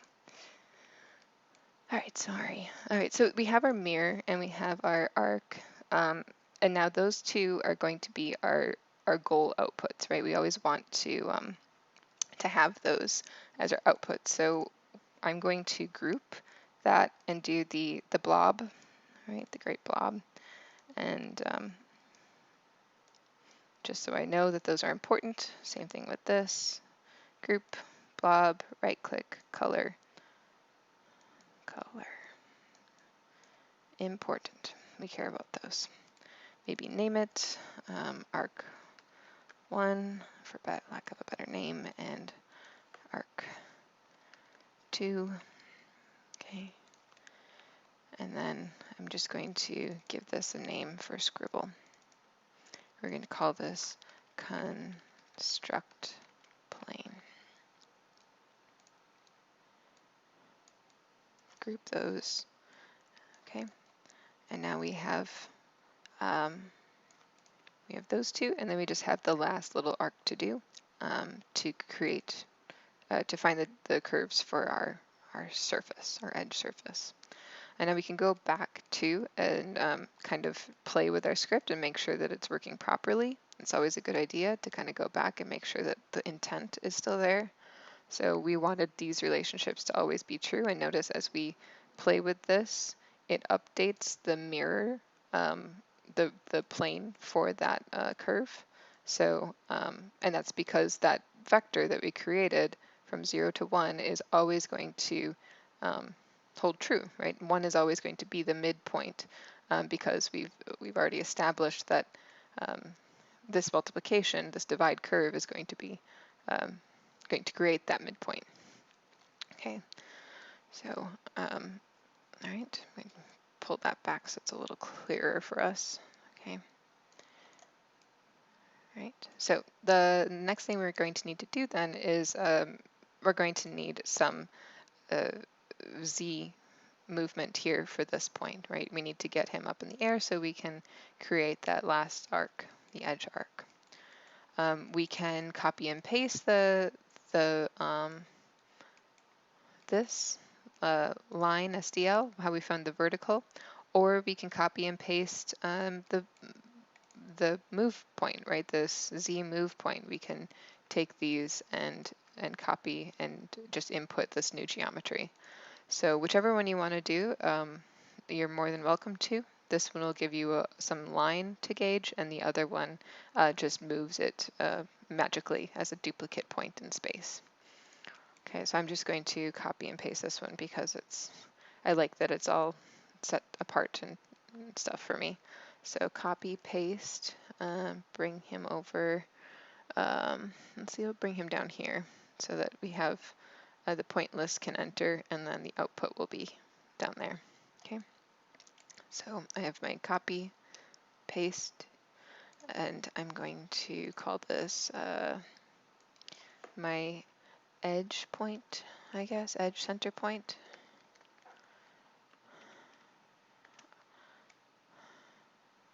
Okay. Edge arc, maybe. Is that clear? Labeling is always going to be a thing. I don't know. Okay, so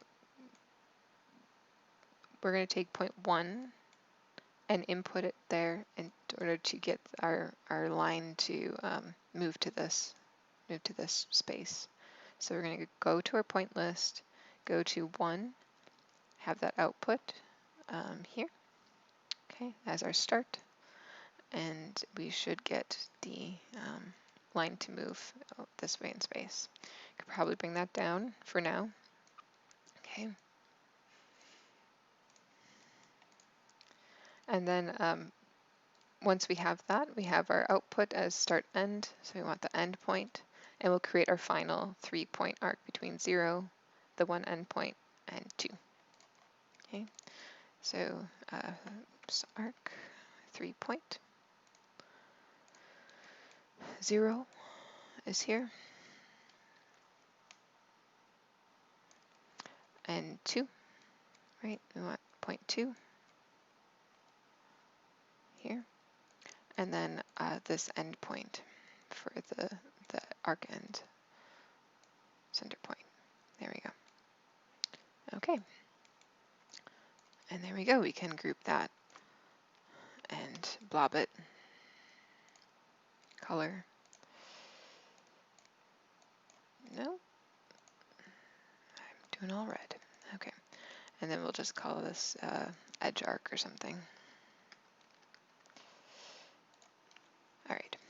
So now that we have our 3 arcs, if I select them, we can see that they are in fact where we want them in space. Okay. We can also go back to our script and play with the segmenting. Notice it's live updating. Great, that's what we want. We can also change the scale, and we can change the rotation now, right? That rotation is no longer an issue for us because we didn't cross-reference any points with planes. We created our own 2-point plane that is always going to hold true. So we've referenced everything together, and now it's working like a charm. So that's great.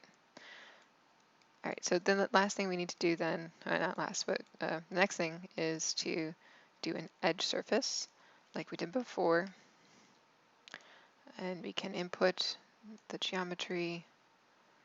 Oop, did I want to do that? I want to do arc 1, arc 2, and arc 3. Okay. And we can see the surface there. Looks all nice. And then we will do our polar array in whichever way you want to. I would assume we all like the capsule that just has it. And then, because then you can input the geometry, and then this count can come from the very front of your script. So I'm going to pull my number slider, right, my segments, and I'm going to pull that number and input that into my count so that this is always complete, right? Number of segments matches the number of arrayed items. And I can leave this on, and I can select everything before it, right click, preview off, and I should have a nice parametric shell structure for you. So I'm just going to scribble, and then I do shell to bake. Okay. So for the polar array, you connect the count with the beginning count that you had? Is that I what you did. said? Yep, Okay. yep. So this count is going to pull all the way from the beginning. So if that is annoying, you can you can pull down one of your number parameter things here. You can pull down an integer that contains your number for you. And that will just hold that number, and you can bring that capsule over if you want to remember what it is, and you can relabel it and stuff like that. Oh, what am I doing? Wrong one. Okay. I could relabel this segment count. Okay, and then I can right click and change my wire display to hidden so that it appears like not so clustery, you know. But yeah, so that number is just being referenced, and we want it to reference. We don't want a number slider here because if we do have a number slider, that's something else we have to go back and control. With this, all we have to do is go to the front of our script and adjust this, and as we adjust it, that count will automatically update for the number of sides, right, the number of segments, but also the number that is being arrayed. Okay, so, and if you want more, you can right click on your number slider, click edit, and you can do a max of, say, let's say 20 before it gets too wild, and you can create a fun balloon type structure. Okay, and we have 15 minutes. So is this clear for everybody? I'm going to move on to a baking and then kind of visualizing. So I'm going to save. But does anyone have any questions on the grasshopper portion of it?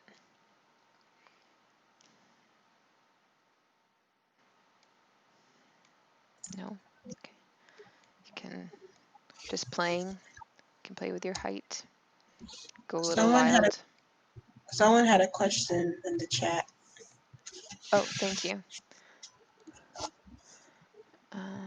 How do you add material to your creations? I add material to I don't use Grasshopper interface for my materials. What I do is I bake. So I'm going to actually talk about that in a second. So if we're all done with Grasshopper, I will move on to kind of the post-processing of Grasshopper, right? You found, you're going to go through and you're going to, I think your homework says three different parametric conditions, right? So you're going to find your parametric conditions and you're going to play with these. Once you've made the definition, right? You have to make this and try out new stuff.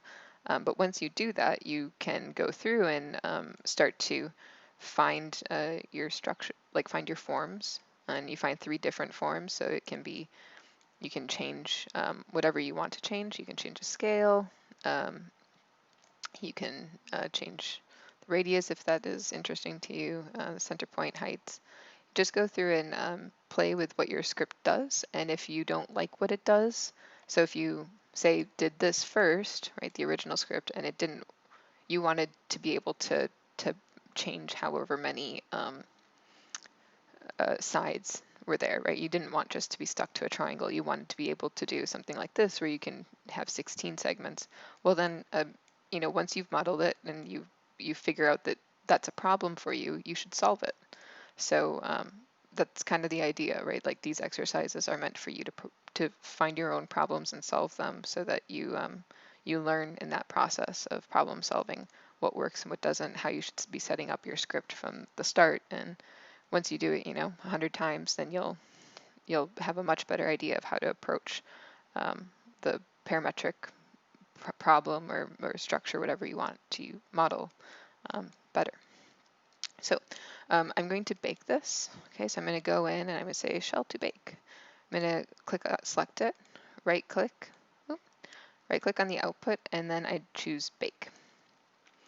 And when I do that, it's going to ask me to choose a layer to bake to. I am going to actually, I'm going to choose this morning class layer, and then we're going to create a new one for us to use. Okay, so I select that, it bakes, it's great and looks good. Okay, notice it's all separate surfaces, right? Okay, if I turn this, if I click this button, it'll turn my Grasshopper interface off, so I don't see my red fake geometry, my parametric geometry. And then I just minimize it so it goes to the bottom of my screen, and now I can work in Rhino space and adjust this however I want to. Okay. Can you repeat that? The Grasshopper part, the bake? Hiding Grasshopper. Hiding Grasshopper, okay, sure. So I've baked it, okay, everything, and then what I did was I just clicked, you can click on this red button to show your Grasshopper, okay? So you can show the Grasshopper geometry, and then if you click on this don't draw any preview, it will shut down the preview of the Grasshopper geometry, okay? And this will show you the wireframe, this will show you the surface, okay? So those are 3 handy buttons up there. Okay, and then I'm going to keep it as no, and then I'm going to just minimize it, and then it should go down to my bottom left corner here, so that when I want to, I can just click on that and it will be accessible again. Okay, so I'm going to Control S because now we have something in Rhino to actually save. And if I look at this, okay, I have it on morning class right now. I think I'm going to create a new surface layer. Okay, and I'm just going to select my surface, go to properties, and change that so that it's on a layer that I can now control. Okay, so there was a question about materials. So you can control geometry, or you control materials in Rhino by selecting geometry itself and changing it in the properties menu under material. Okay, so you can singly, unit by unit, maybe is a better way of saying it, select these or select all of them and change the material that you want to apply to this. Another way of doing it, which I prefer, is to have these set up on a layer by layer basis. So if I use layers, then I can see what geometry, what material is applied to whichever geometry is on that layer. It's just a more visual way of keeping a catalog of what materials are where. Because if you start to get a larger model, you can quite easily forget that you've assigned, you know, these layers to something, and then something, like say I have another piece of geometry on the exact same layer, and that has a different material. I can only visually see that if I render, or if I change my view settings to see the render material, versus having it already set up as my material for my layer, right? So what I did there is I went to my surface. So these are on my surface layer. I go to material, I select this, and I will have a drop-down menu from the default material. It's usually like a plaster white or something. And we'll get into this later for using V-Ray, but you should have the ability to choose a new material. So if you click that little plus, you'll see multiple options for you. I tend to choose custom because it's just easier for me. I like custom, but you can do paint, or you can do plaster or something like that and change the color. It's just you'll get different settings here for your gloss and reflectivity and things like that. So You just export this into like say Lumion and render it, or like some other like rendering software. oh yeah, you can 3ds Max. If you know how to work it between the softwares, go for it. This is just a quick, easy way to get, I guess, clay renders or quick renders. And we'll talk about that later. Like once we get into the render portion of class, we'll go through the V-Ray interface here, right? And then we'll talk about using V-Ray with Enscape to produce really quick, like concept renders, pretty much. Instead of having to, because the thing is if you bring it into another software, you have to, like, there's a few extra steps, and Lumion is super powerful, right? Like and it creates excellent work. So if you know that you're going to do a full render, go for it. But I would think for these exercises, you wouldn't really need Lumion just yet, unless you want to do like full renders for these exercises, which is, if you want to do that, more power to you. I'm not stopping you. But yeah, so for like these simple things, I was going to show you, for instance, how to do a quick setup here. We have 5 minutes, so we'll see. So in Rhino 6, you have these different, if you go up to your view settings, you have these different options. Oops, I didn't mean to double click that. Come on, there you go. Okay, you click your little arrow, and then you have these different view options, right? And I was noticing Arctic is kind of a nice clay option for this class. You can change the background if you want to have it a different thing, but it gives you nice shadows.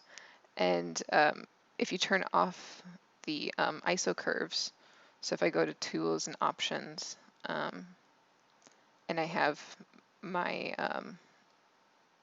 my shade objects on, and then I have my ISO curves off and show curves on, I can then use this as a base for placing my line mark on top of it. And by that I mean, so I was playing with, let's see, named views.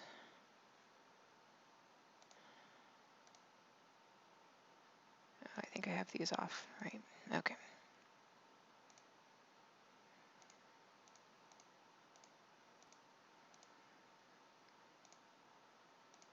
There we go. Okay, right. Forgetting my layer setup. Okay, so I did these before, and let's turn it into ghosted so you actually see what the heck is happening. So I did these before, and I was playing with them, and then I noticed in Arctic, if I set up the view so that I had it as clay, and then I added lines to that, I could create an almost diagrammatic view setting that could work for quick export. So for instance, for our weekly exercises, if I wanted to quickly adjust geometry, I could create these separate layers and change my view settings to print display. If I choose print display and turn that on, its state is on, you see. What that will do is it will allow me to change the thickness of the line work so that it's visual to my display. And these aren't maybe exactly the right way to do anything. However, I did think it kind of, it was a nice effect, and if I played with it more, you could start to kind of create your own template, and that way when you're doing the parametric exercises, your template's already set up for you. So the way I did that was I have all of these set to, just turn this off. I have all of these set to different layers. So I have my surfaces set to one layer. Okay, so I can control that via material. So I've already set up a material, which I just called custom. It's not very intelligent, but I can change that then to some sort of color. It's maybe a little gauche, so you could probably choose a better color.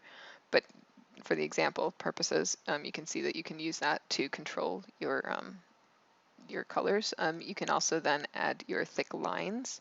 So the way I did that was you have to be on that layer to do this, or you can change the layer after. But what you can do is you can select your surfaces, which you're going to want to create into a poly surface. So if they're not already joined, you want to join them. But once you do that, you can type in dupe border. What dupe border will do, and we can top view here and see, is it will create lines, borders really, about each of the surfaces. Okay. So we'll see that here. It's created my line work on the thick lines layer, right? So I went into my thick lines layer and I changed my print width to 1, so it was nice and fat. And now I can really see that line geometry.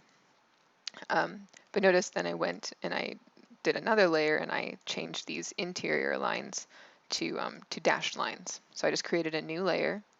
I changed the line type by clicking on line, and then I went to hidden, okay? And then I also changed the print width to a little bit thicker so you could actually see them just a little bit. I did have to go into my line type. So I had to go into tools, options, and I needed to go up into my line types and change this so that it was much longer, because these were set to like point something. So I did have to change it to 1 foot and 1 foot. So that way it dashes every 1 foot. Okay, depending on your scale, you might have to change that. Okay, so if I go in my top view, I can select these inner, oh, nope, it's all, so I have to go explode, and now they should all be separate line segments. Yep. Okay, so I'm just holding shift, I'm selecting all the things that are inside. I go to properties, object, and now I can change those to my new dashed lines layer. Okay, and then I can see in the plan view that they look nice and clean.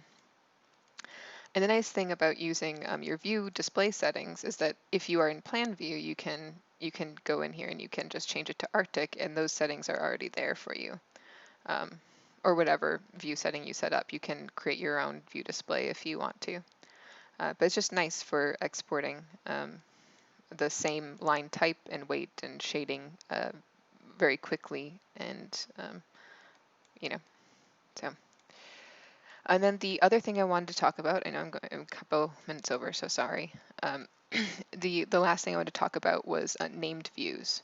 So if you don't see this here, you should see this in your system setting tab, right? You see this little options, and then you can go to named views and just check that, make sure it's on.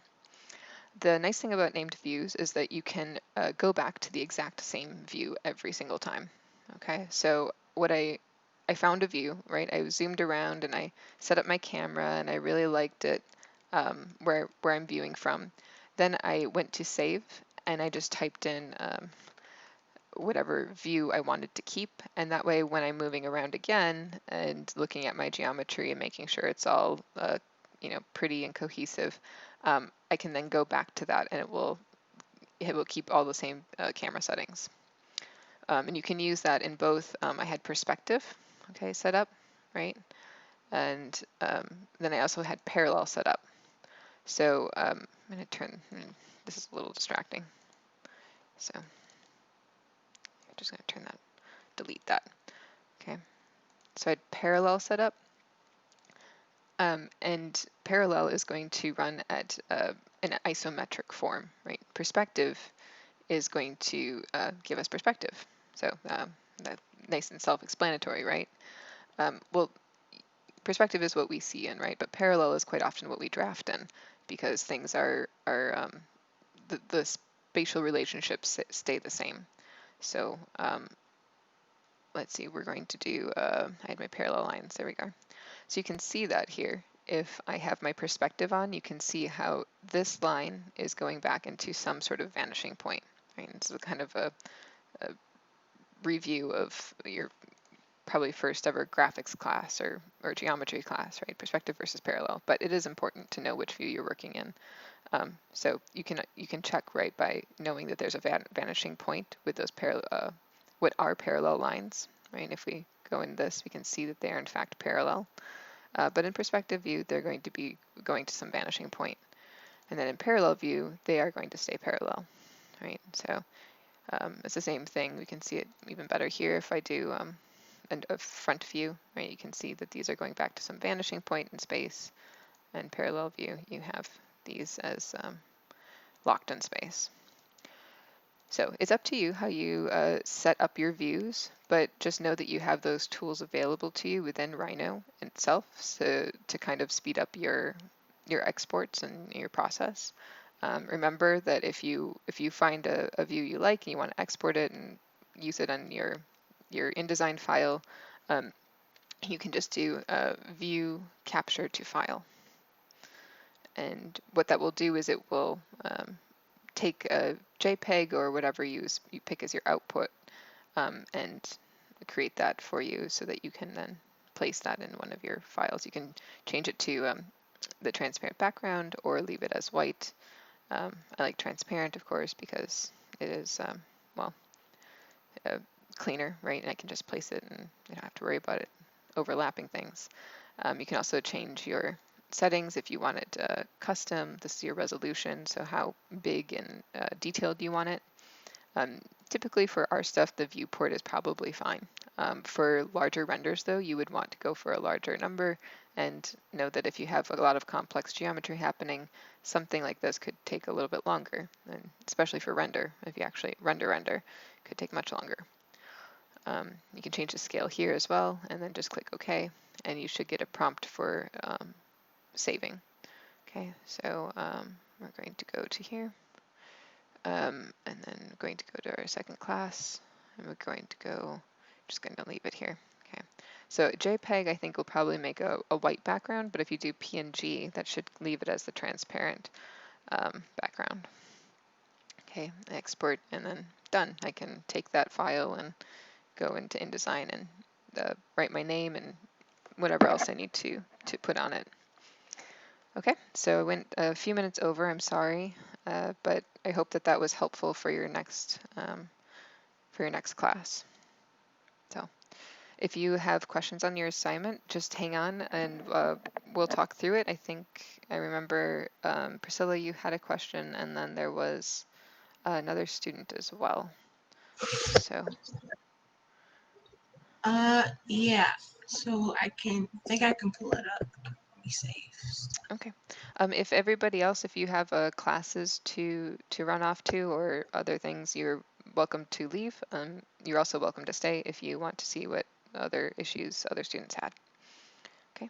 But otherwise, okay, cool. Yeah, if you can write your name here, maybe we can create some sort of list if there's a multiple people who'd like to talk after class. So we'll do Priscilla first, and then Stephanie, we'll do you next.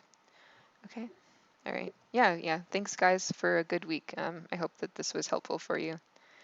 Good luck on your assignment, and let me know if you have questions. Okay. So you can email me, and I will try to do the 24-hour turnaround. Do my best. Okay. All right. So Priscilla, what do you want to present? Maybe. Yeah, I was just making sure that before I presented that I had everything that I wanted to show.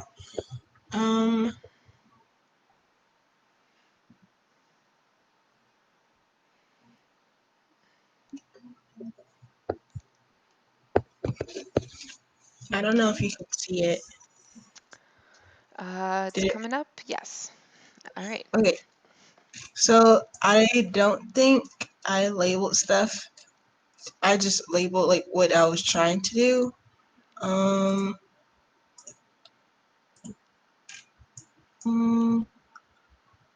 it's not that one. I think it's this one.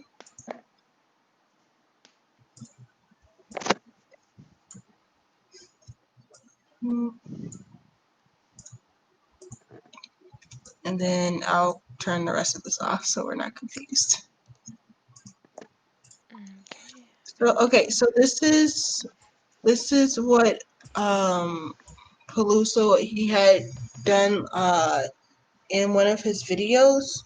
It's in that very first video where you have like the triangles like on opposite ends. So then I tried to do that in Grasshopper, and it did not work out. I didn't label anything. I felt bad about it because then I had to try to figure out where I went wrong. But like if you can like see, like it's like not connected at certain points, and I didn't know how to rectify that. Okay, can you pull up your Grasshopper script next to your top plan view so you can double click on your top, and then we can see kind of where the points are in space. Yeah, and if you pull it over like I usually have to the left, we can see. Yep, and then pull up your Grasshopper to the right, and then we can kind of walk through what's happening. 2, 1, 2, okay.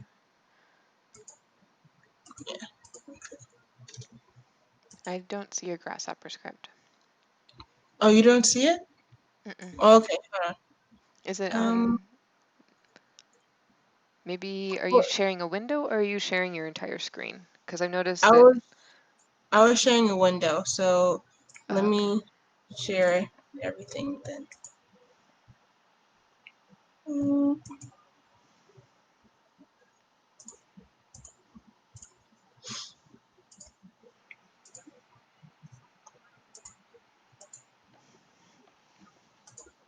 Can you see it now? Yes, there we go. There's some wires. Okay. Yeah, so these are my lines that I was using to create it. And then I think I kind of labeled it. These are like the individual triangles. So yeah, so I think this is this triangle right here. And then as you can see, yeah, I gave up on it when I realized that the points were connected. I was very upset. Okay. I can understand. I've been there. All right. So how about we go to the front of your script and we'll just walk through what exactly the lines are doing. So, and your goal for this, the goal geometry is the folded plate, right? With the like we did that. Right. We did the very simple one, We did and the then simple. I watched the rest of Peluso's video where like he changes the I think I have it here, but like like he uh shows like the different triangles on both sides. So let Right. me see. I remember I was going to say we did Yeah, it last week, but we did not do it last week. I did it with the afternoon class last week. So we had extra time, so we walked through that script. I'm thinking I'm going to try to help you right now, but I also want to be respectful of other people's time. So if Yeah, you, because I have to go as well for physics, but okay. yeah. So how about you, it looks like there's a little bit of issue with points, just going back and referencing the same points. So why don't you take a look at the second YouTube video I posted, the one that's for the afternoon class, and look at the last like 30 minutes of class, like 30 to 45 minutes of class, because we walk through the same exercise, and for some reason there's no audio, and so sorry about that, but you can see the script and follow along that way. Okay. And it's much simpler, I think, than how you have it approached at the moment. So I think that might be a better exercise than trying to figure out all of these points. Okay, so Okay. I hate to tell you, but like, take another crack at it, and it's just a different approach, a little simpler, I think. I'm pretty sure anything that you did was probably a lot simpler than I did because I tend to take the difficult route when I don't know what I'm doing. As we all do, we all do. I've been there. This is not. I didn't get this way overnight. It was like 6 years of pain. So just get ready. All right. Well, is there like a name that like the YouTube channel is on so that I can look at it later? Yeah, so I sent a link. It says it Is should it in the be, group? yeah. Like I sent a message out last week to the YouTube video. The video itself is on my channel, so you should just be able to go to, like, click on my name and be able to find my other videos. Of course, I've only have it through my interface, so I haven't seen.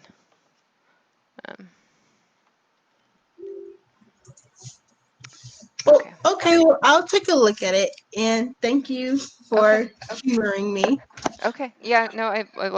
If we were in person, I would sit and work with you and try to figure out the script like in person. But it, I think it's going to take a lot longer, and it may be the same outcome if you just try it in with a different approach. So.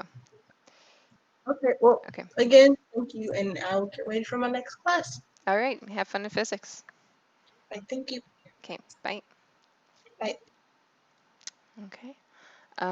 All right. So, Stephanie, I think you said you also had a question.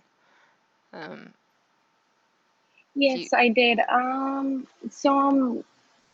got stuck. I saw the Peluso's videos, and I was because I'm new to Rhino and Grasshopper, mhm. but so I was trying to do by myself, and I got stuck, and I didn't know what to do. So that's why I didn't turn it in because I didn't know. I thought we only had to do the tutorial, but then I started reading the assignment, and I was like, oh no, I have to do another one.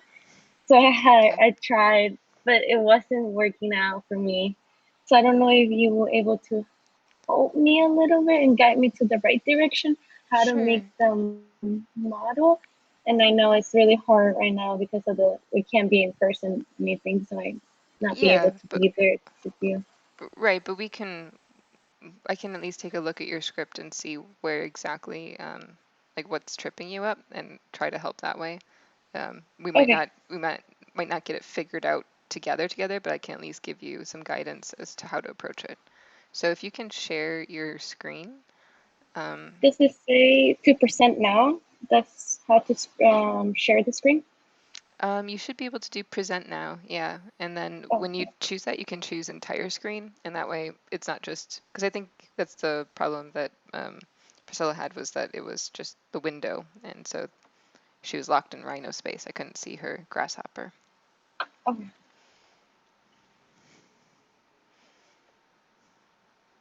Okay, sorry, Amar. I just saw that. Were you able to see my screen? Yes, yeah. Okay. So I tried to do what Pelusa was doing in his videos, and I think I got stuck on the point list, or how to create the point, or like how to connect all of them. Because I don't know why I was connecting over here, and I don't know, I wanted to try to connect it to the zero, so that's why I'm not sure what I went wrong. Okay. But like, I guess I don't know which video this is. I thought I might recognize it from looking at it, but it looks like a different one to me. But if you're trying to connect to the 0 point, you're going to want to use that list item I. They call it I, but it's actually 0 point. So wherever that line is, that goes to 8, it looks like. Right, so you have line, looks like it's to the right a little bit, right? It's coming out of 8.8. Yeah, there you go. You want that this start one? point, right? So you have the line way to your right. Okay, you have your start point and your end point. You want to change out your start point for I. Yeah, so if you pull the I output and input that into your start point way, way, way to the right, that far line. Wait, no, way, way to the right. That line way over. Yep. Input there. Now your line Oh, should start from 0 to 8. mhm. Okay. And then what is the next? What's the next part on the Well, tutorial, he I was guess? doing tick marks, so I wasn't sure how to do the tick marks in mine because I was trying to do something different, like kind of replicate his and do it my own thing. Oh, okay. I know which one you're talking about now. He does the tick marks as like a guide. Hmm. But what is your, again, yeah, what is the goal geometry? It kind of, um, we need to know what Oh, you want it to look like. Is it supposed to be a square, or is it supposed to be, is that center point supposed to be where everything is rotated about? Um, mm, I I guess so. I'm not. So I wasn't 100% how to like try to do the full things how he did it. So I guess it's the center point to start filling it. okay. Um, yeah, because you're going to need to, if you want the center point, um, you can find the, you can do two things. You can find the midpoint of that line we just made. So using what we learned in class today, you can do Mhm. the evaluate curve, right, and reparameterize it, find the 0.5, that'll be your center point. Um, or you can find the edge and do the polygon, right? You have a rectangle already made for you, so you can just find the polygon center. That will also give you the center point. But what you're going to want to do is you're going to want to find that center point.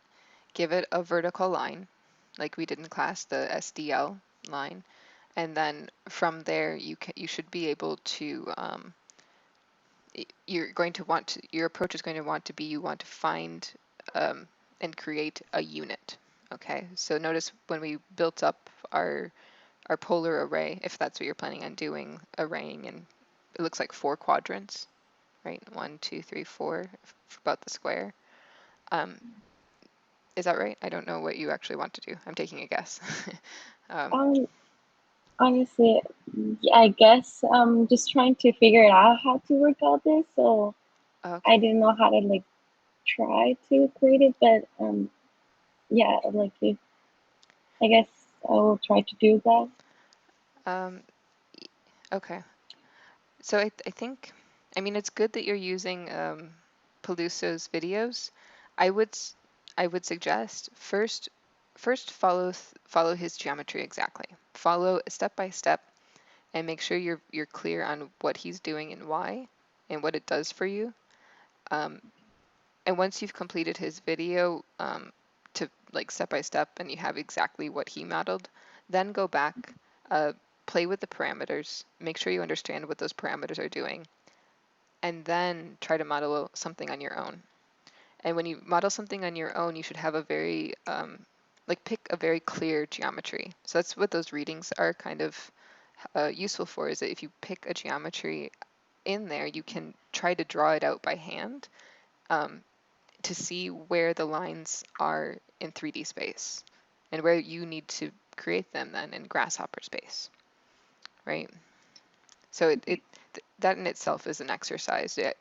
I would say don't worry about being too wild and creative this week. You know, you don't need to bust down doors. Like just try to get the YouTube video correct, and then apply some of those ideas to you know, a form that you already know what it's supposed to look like. Okay, does that help at all? Yeah. Just, Yes, it just does. an approach, And yeah. yeah, and then I heard that you had another video for the afternoon class, so I'll check that one out too. Yeah, we got a little bit further.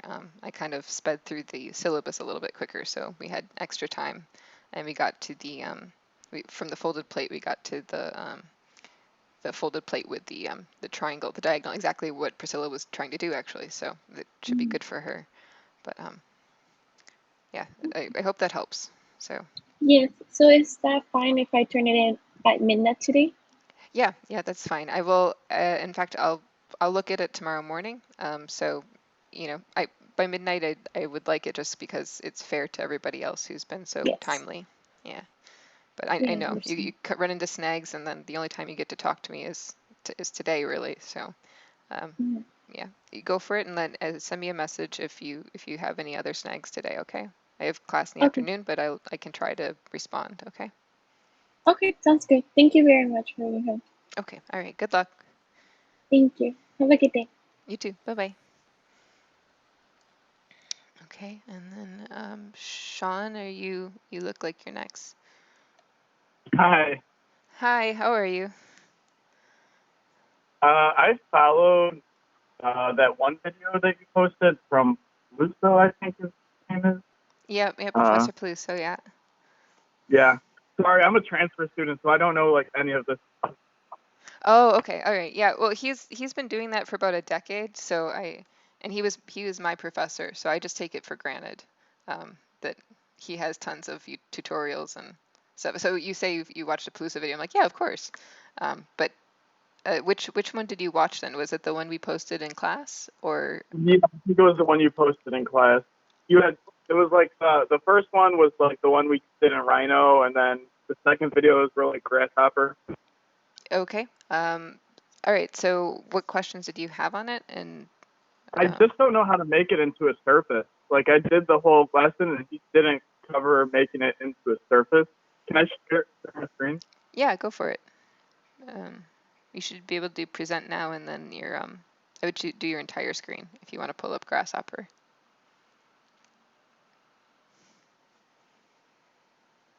Okay. Am I shared? You are not. Okay, there we go. Okay. And right.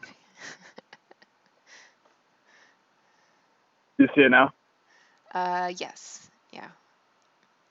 Okay, well that is the grasshopper script, and then this is the Rhino. You see that now? Okay. Yep. I'm seeing your Rhino space of your Grasshopper.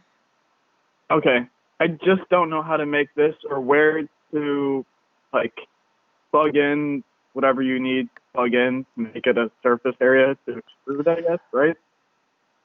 Oh, are you talking about bake? Is that what it is, bake? I Bake? think so. Oh, okay. All right. You're talking about bringing the Grasshopper geometry into Rhino space so that you can work with it. I think so. Okay. All right. Yeah, I think Not so quite too. sure. Okay. No, that's a good question, and I realized the first week I didn't even think about it. I didn't even go over it, and it's because it's just so automatic that I didn't even think about it. But it is such a good question. So so if you go to the far end of your script and you select that geometry that you want to bake, so it's called baking. It's kind of like this is your kitchen, right? There's a little level of humor in it. You're cooking this all up, and then you want to put it in the oven to bake it. So Okay.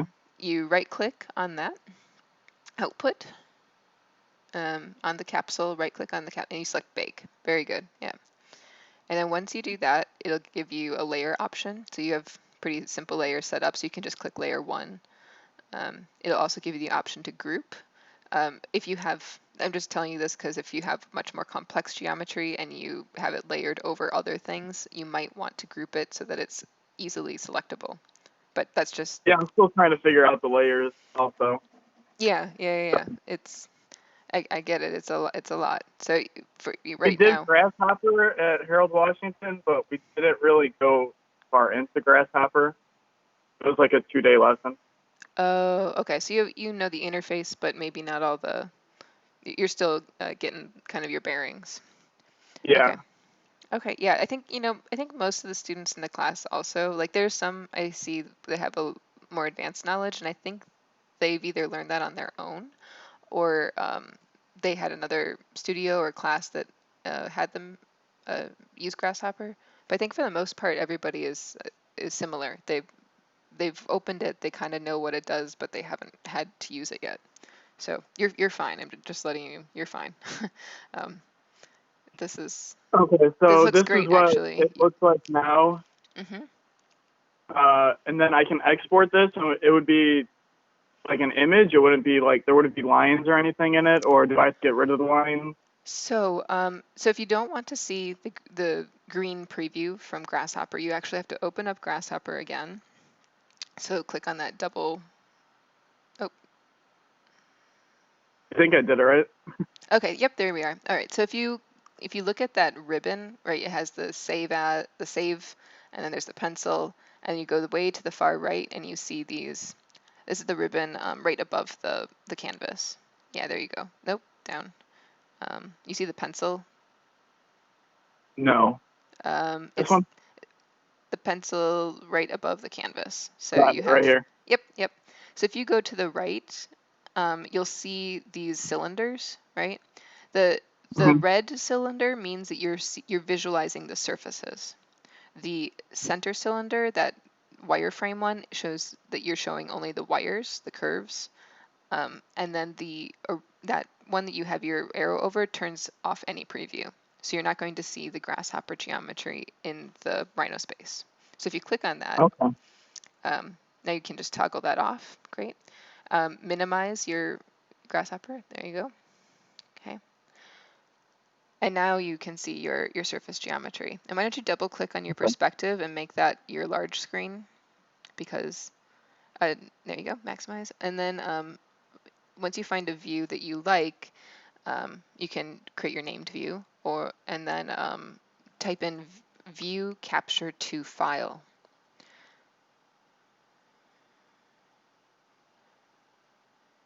Yep, view capture to file. And then you can choose a transparent background or not, and then choosing your resolution. So usually the viewport is fine for our purposes, but if you want a higher resolution, you're welcome to change it through clicking that viewport option and choosing a higher resolution. So you can see the default is at 800 and some by 500. If you want more, you can adjust that or change the scale, but then you should be able to click OK once you're happy with the view that you're going to export. And then if you click OK, there you go. Then you'll Then you get, can save it. yep, then you'll get to save, and you'll have the option to save as a JPEG or a PNG. And PNG, if you checked the transparent option, it will give you a transparent background, but a JPEG will still be white. So just so you know Okay. that. Okay. Okay. Cool. Okay. So yeah, that's how you get your wonderful world of Grasshopper into your wonderful world of InDesign. Okay. Awesome. Thank you so much. That was Okay. my question. All right. Also, is this still being recorded? This Because I part, know Raylene had the same question.